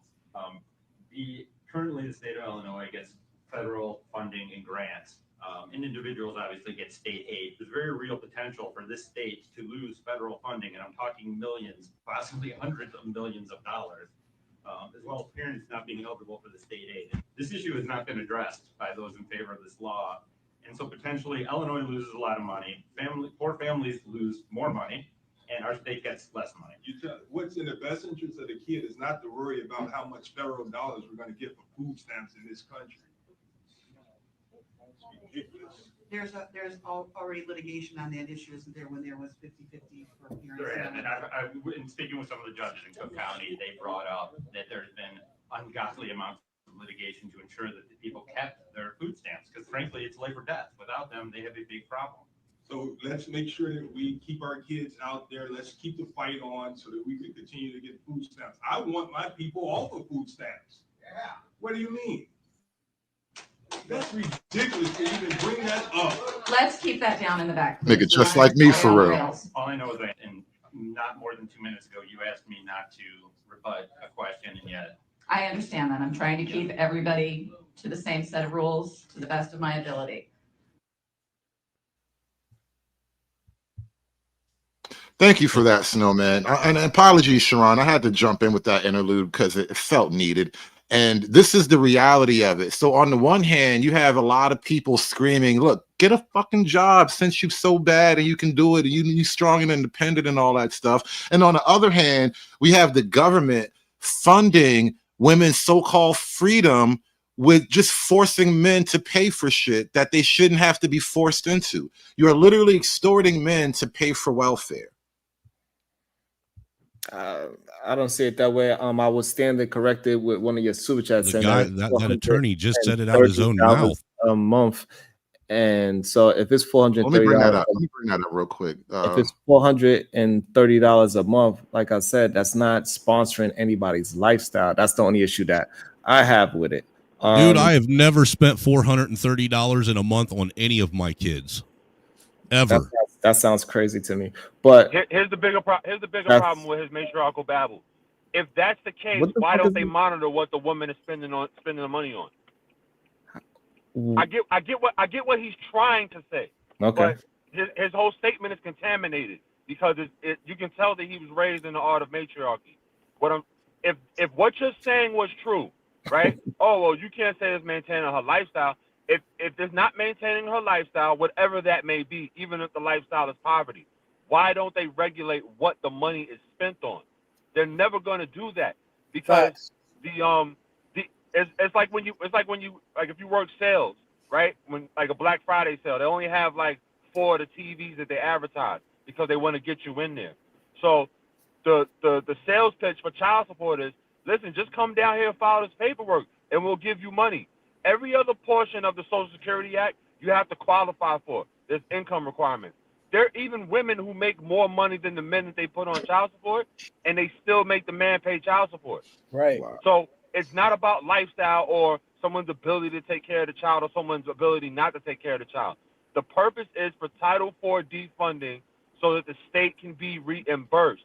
Because remember, states don't make money. It's just an additional tax. And look, face fact. The thing is it's not even mandatory either. It's a voluntary system that the states partake in just so they can price gouge men. Let me read these. You're going to get arrested and they'll take your license, so it's not voluntary either, which is more fraud. Let me jump in here for a second. I got to read these super chats. True Hype with the foul ball. He says, family court will tell the payer that it doesn't matter what she uses the money on, and anything given under $500 is a gift outside of the agreement. That is facts. That is facts. So that idea of like when you first get the family court thing and they tell you, oh, bring all your receipts, yada, yada, yada, that shit doesn't mean anything. None of your receipts count. None of your evidence matters. True Hype again with the 5 ball. The average annual child support payment in the U.S. was $5,105. That's $430 monthly as of 2012, according to the U.S. Census Bureau. Where do you get the $100 number from? And I think we're skewing the numbers if we only talk about child support from the lowest end, which is like, being on welfare and that kind of thing. But once you get up into the government's in your business, bro, niggas be paying a lot of money, bro. Niggas are getting robbed and raped and bamboozled in court, bro. Walking out of court with the tissue. Bro, I was like 21 years old, was only making like $12 an hour, and they were expecting me to pay $1,200 a month in child support for 2 kids. And this was this was in the early 2000s. Clay Bisbee with the $5 super chat. He says, wrong. My ex had Section 8, EBT, and $1,600 child support while I had 50% custody, but the kids live with me full time. My $1,600 paid for her to chill. I remember my pops told me a story about my godfather and the way he solved his situation, because see, he had a good job and money and all that, had a house and everything. He basically paid child support to his wife in exchange for raising his child. So he worked it out with her out of court, but he got to raise his kid, and I'm just going to give you money every month. And you do whatever it is. You want to come by, say hi, you come say hi. But in exchange for this money every month, I'm going to keep my daughter and I'm going to raise her. And then she went up. Hey, Hood, I did the same thing. But shout out to your uncle, because I did the same thing, and I figured that was the best situation to keep me out of all of this situation.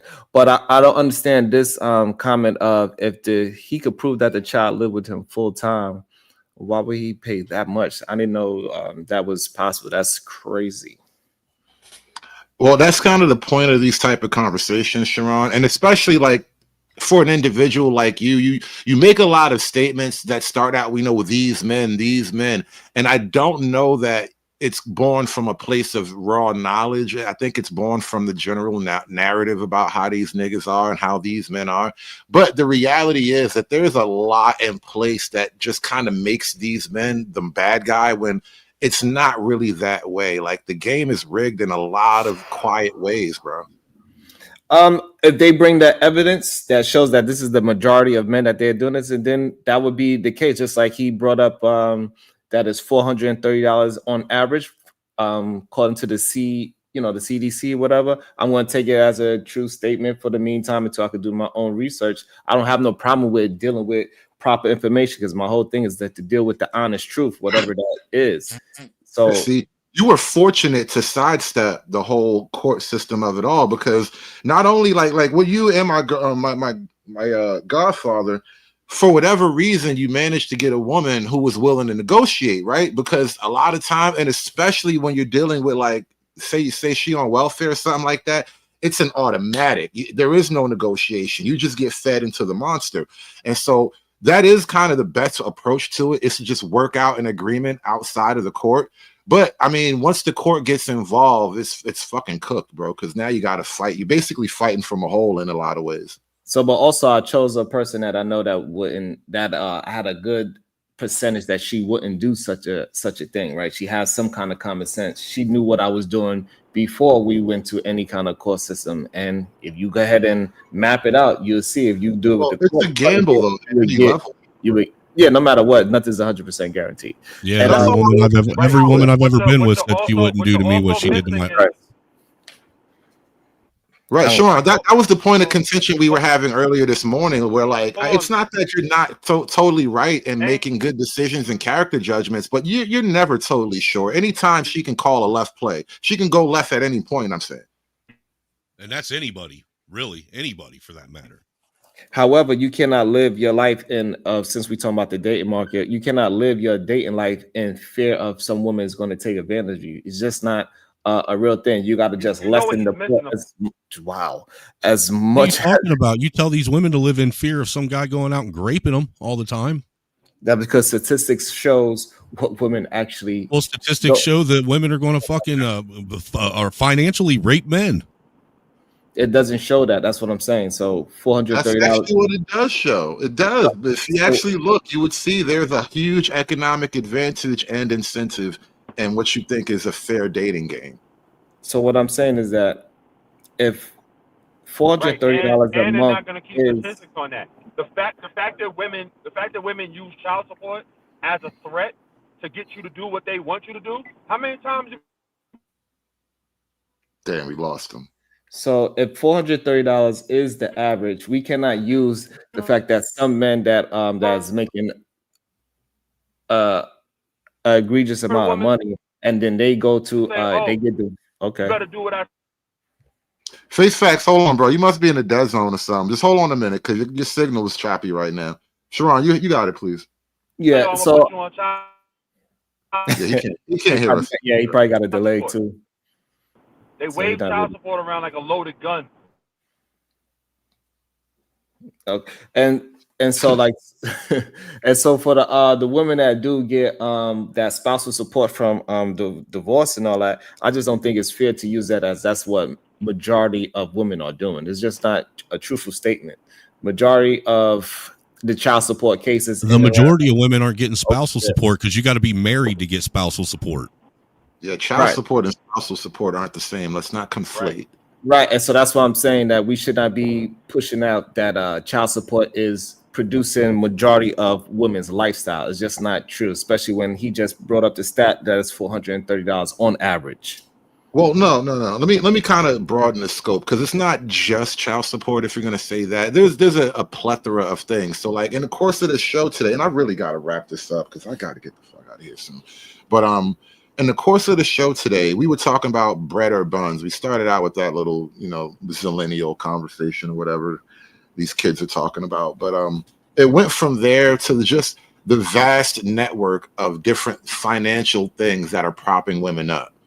And I think what's happening right now is there's just an economic shift. Like a lot of our interactions as men and women are really just financially governed in a lot of ways.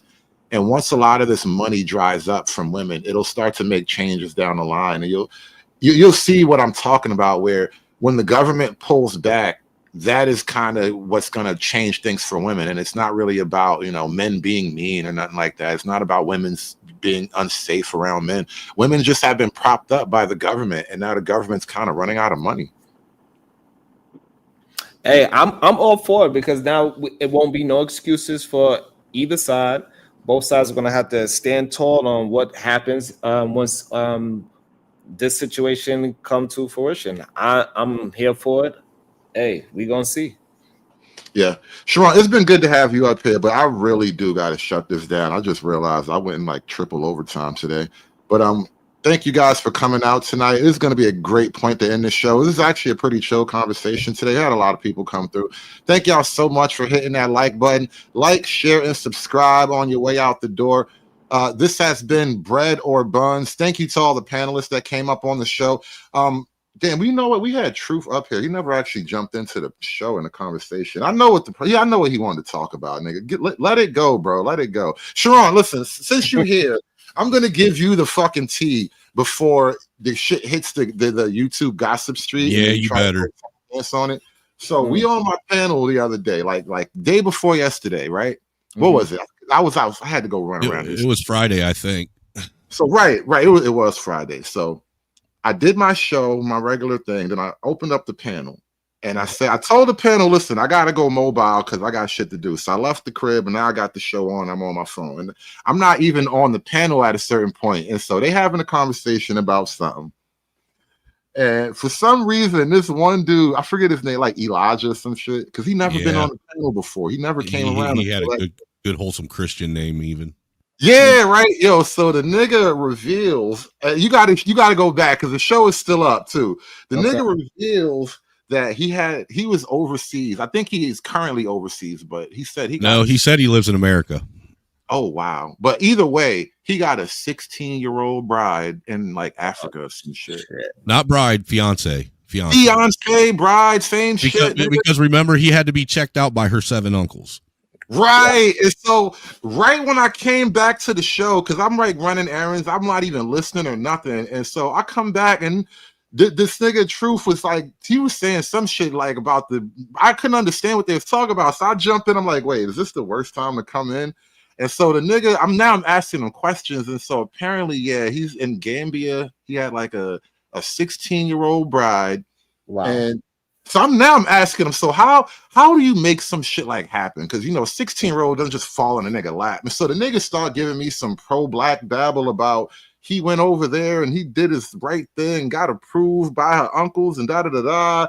And then at another point, he wound up blaming slavery. Like, you got to really go back and listen. What was the name of that show? I should play that shit real quick before we go, because I still got a few more minutes to walk around. Oh my God, this is so crazy. But anyway, the long story short, the nigga True was on a panel because I know he been like pearl clutching about the shit the whole time. Oh, you niggas defend acting like you was some kind of pedo or some shit. Like, nigga, I'm like, no, I'm asking a nigga questions because I'm trying to draw as much as I can possibly get out of the moment. Because like, it's not every day a nigga hits your show and reveals he got a 16-year-old bride in like Africa or some shit. Like, bro, you need to tell me how this happened. And so, bro, it was a lot. That's definitely some PDF shit, though. Well, and here's the thing, like, yeah, look, in Africa, that must be what they do over there. And this is like the conversation that we wound up having, and I actually do have the show up right here. But by legal definition, PDF is like for prepubescent children, so that's literal kids. And so her being 16, and he's trying to make the argument that, she's 130 pounds and like 5'8" or whatever. Like, she's an adult. And it's like, nah, bro, she's still not an adult though. Like even if I don't call you a pedophile by technicality, that's still not an adult. There is no way that this is cool. And then somebody else gets on the panel because I'm like questioning. I'm trying not to chase them away because I want to draw as much as I can get out this shit. And then somebody else came up and totally just started chasing them away, and this shit kind of ended there. Yeah, because I understand that the technical definition up here, but we all like it's a different level for each one. So even after puberty, it is still foul for them as well. I forgot the exact name when you are interested in teenagers when you are much older. So it is still a name, but we just all lump all of those things into the PDF situation because even when they are just babies, it's a different name for it as well. They don't actually, it's not actually called a PDF file, right? So it's like 4 different versions of it throughout the state of a child life. So, but still, we all just lump it all because nobody knows the technical terms of all the different 4 stages of it. So, but yeah.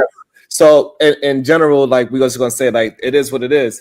She being 16 and he's being whatever age he is, she is not an adult, not even close to an adult. It's one thing if she was 16 and he's 18, we could be like, all right, we could. That's what I said. That's what I said. Hold on. Let's replay some of this shit though. Hold on, is it muted?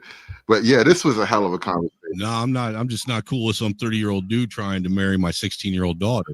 Absolutely. Yeah, you're gonna trigger some people, but I know in certain countries. Yeah, I mean, he ain't wrong though, but I mean, we in the modern, I'm talking about now in the 2025 era, not 1925 era. I mean, I get what you're saying, but back in the day, that used to be the setup though, Angry Snowman. But that was back in the day again, with the thoughts and views. Back in the day, we used to take people, put them in chains and then out in the fucking cotton field or oh god, I hate when everybody relates everything to slavery. Let's not do that. It was a shotgun wedding. A lot of see, we had this thing. See, I'm glad we probably got to this part. See, a lot of them 16-year-old girls, either they was under the tutelage and the covering of their father in the household. If the father was not present, it would have been an uncle, a grandfather. Women was not going to be out here in the free world being just free. Someone was going to cover them, and unfortunately, we didn't have no jobs. We couldn't, yeah, we understand that bullshit. So they had only 3 courses of action. Either they go ahead and stay with their father, the male figure of their family, or they was gonna have to get a husband. And unfortunately, I hate to tell you this, gentlemen, what does a 16-year-old boy have to offer to a chick? Nothing. Well, nothing, but yeah, that's why they should both be home with their parents, though. I'm talking about back in them days. I ain't talking about the modern context. See, I get what we're saying. We have evolved. Well, back in those days, she would have married an older man, a much older man. No, not 30 was that older man. I mean, you gotta understand. Back in the days, 50 years old. Look, a lot of men was not making past 50 years old prior to 1930. So 50 years old, he might as well been damn near like 50 and 60 years old right then and there. So he'll have worked in the farm or have some type of corporation. We were still dealing with the farm in rural areas. So a dude will probably have his own farm, have his own plot of land, a lot of acres, and lives. We're gonna move up a little bit. How does that? Huh? Coincide with being a relationship coach. Okay. We'll call plantation politics bullshit. You make it past 21. Now you still gotta go ahead and be educated. 304s, everything else in perspective. I'll go ahead and wait. I'll pass the mic now. Yeah, it sounds like it's a. I don't think nobody wants to. Yeah, this sounds like a man that has arrested development. He never got past being 18 years No, that old. wasn't even him talking though. That was Mr. O kept talking the whole time. I'm trying to get to the part where he was speaking for himself because it's the dude with the orange right here. This is the guy. It's not intelligent to make prejudicial statements. Well, and a girl in an African town, was that fit better? The Gambia is a major city. The Gambia is a country. Gambia is a country. So yeah, is it a town? It's a major. She's from a major city, so she's from a big city. Yeah. Right. So what's the name of the city? All right. The city ain't Gambia. I mean, we don't have to get all personal like that. We don't have to drag every detail out. I'm not gonna, I want to track her down or nothing. To. I know. We have to be delicate. It's still his personal life, but this is a shocking conversation, though. Like, I don't understand the intimate details, not intimate, but like the practical logistic details of how something like that comes to be. A brother has to realize America is a poison environment Marriage has been destroyed. The black community is destroyed. Highlight SKC's last comment. Black females, they strong and independent. They don't need no man. It comes from the 1965 Moynihan Report, comes from the 1968 Kerner Commission Report, and it comes from the Willie Lynch letter on white people saying we're going to turn black people inside out and upside down and make them backwards. So black females don't need no man. They're wearing red, orange, yellow, pink, purple hair. They got 5 and 6 kids by 10 or 12 different guys. It's a poison environment. So Revelation 18:5 in the Bible says, come out of her, my people. You cannot change the environment. You have to leave America. So the Bible sent you to Gambia. That's well, you. If you stop being a smart ass and take some notes, you'll be a better person. Well, because you're kind of going away from the simple question. I'm asking like nothing. I'm explaining. I'm asking about like how do you actually set that relationship up? It's not, you're kind of getting spiritual and mystical right now. I'm telling you how to set it up. I'm telling you how to set it up. So they're a religious group over there as well. Are they like a Christian church group or something that you link? You leave a shitty dating environment called America, where black females don't need no man, they strong and independent, and you go to another country. And this you know who else uses the Bible to mess with young kids? Catholic priests. Damn. And that's a bar. Fuck little boy. She's not a little boy. Look, I don't want to take no Catholic slander, all right? I like Catholicism. It's pretty. And so, but this just sounds like a man that cannot be with a grown woman. Not that nigga. Yeah. And this is why he gotta go towards a impressionable young lady. This is sad, but this is what a lot of these talk points. This is why I was surprised that somebody said that the man's for talk points is proven right. But a lot of the man's for talk point is pushing men like this into, this man clearly has a problem. And not everybody's able to understand. Everybody's not able to understand what the manosphere is trying to push. A lot of people is twisted in their mind, and they have this ideology. It's crazy. Yeah, it's a lot of crazy. Well, let me not say a lot, but there's definitely some crazy niggas out there. It was a hell of a moment. Like, bro, 16. Like, yeah, it was pretty wild, man. But this motherfucker Truth going out here trying to pretend like you're, befriending pedos is ridiculous. That's ridiculous, don't make it man. like we was up there having a hug fest, bro. I kept the show going because it's not every day a nigga reveals his deepest, darkest secret on my live stream. It's to just end right there. Yeah, you don't do the police sit and stop recording when a motherfucker starts confessing to a crime? Oh God, please don't let this have to be a part of somebody's evidence. But I think he expected you to probably react more like how Angry Snowman's tone sounded a little bit more aggressive and disagreeable. And so people, since you was being inquisitive to pull out more information, it's going to seem like you are, complicit. That's just how this YouTube shit goes. So because you attempt to have a conversation, or it's a ridiculous conversation without a doubt. And I believe hopefully more people is more on the fence, like how me and Angry Snowman, we have a real problem with that. But a lot of people is not able to have that kind of conversation, because this kind of conversation is like some Oprah, Ricky Lake shit, right? You have almost, right? Yeah, it doesn't mean you agree with conversation with a person like that. I'm just going to be an asshole to you the whole time I'm doing it. Right, but that's what I think. He kept calling me an asshole the whole time, basically, too. But the thing is, though, it's not just like having the conversation that's weird. When I ask him the questions to explain it, the niggas start nigga-splaining, bro. He goes into pro-blackery. Yeah, he did that Hotep 2-step through history and shit. It was crazy. That's where it really got weird, where it's like, oh, so you think because of slavery, you have earned the right to a 16-year-old Gambian girl. Yeah. Right, freeze on low. He hit it around the head. Like, as soon as you have a conversation with somebody and it's a difficult conversation, they act like you are something. Like, I had a conversation with some racist white folks, and I was attempting to have a conversation. All of a sudden, Chiron, you let white people walk all over you. It's like, bro, I'm attempting to just have an understanding and cook them up while we have an understanding, but I don't need to chase them away. However, I learned on YouTube, might not, unless you have like a schedule, you have to build a following like I did. or if you have a scheduled show, like, hey, I'm going to have a scheduled show with some people that I don't agree with, and they're going to tell me they racist views or they pedo ways, right? Then maybe people will have it a little bit different. But once it happens organically, for some reason, they think that you are not opposing it because you are trying to bring out more information on it. It's weird. You know what, Chiron? Your channel is the wrong channel for race conversations. You got to do that over here where it's safe. For real. I think that's an observation. I don't know how to think about it, but yeah. I'm just saying we don't do the racial triggering like that over here. Like the pro-blackness, that shit is kind of lame and played out as far as my audience is concerned. So it's a lot easier to have difficult racial conversations when you don't have the audience that leans into the blackery.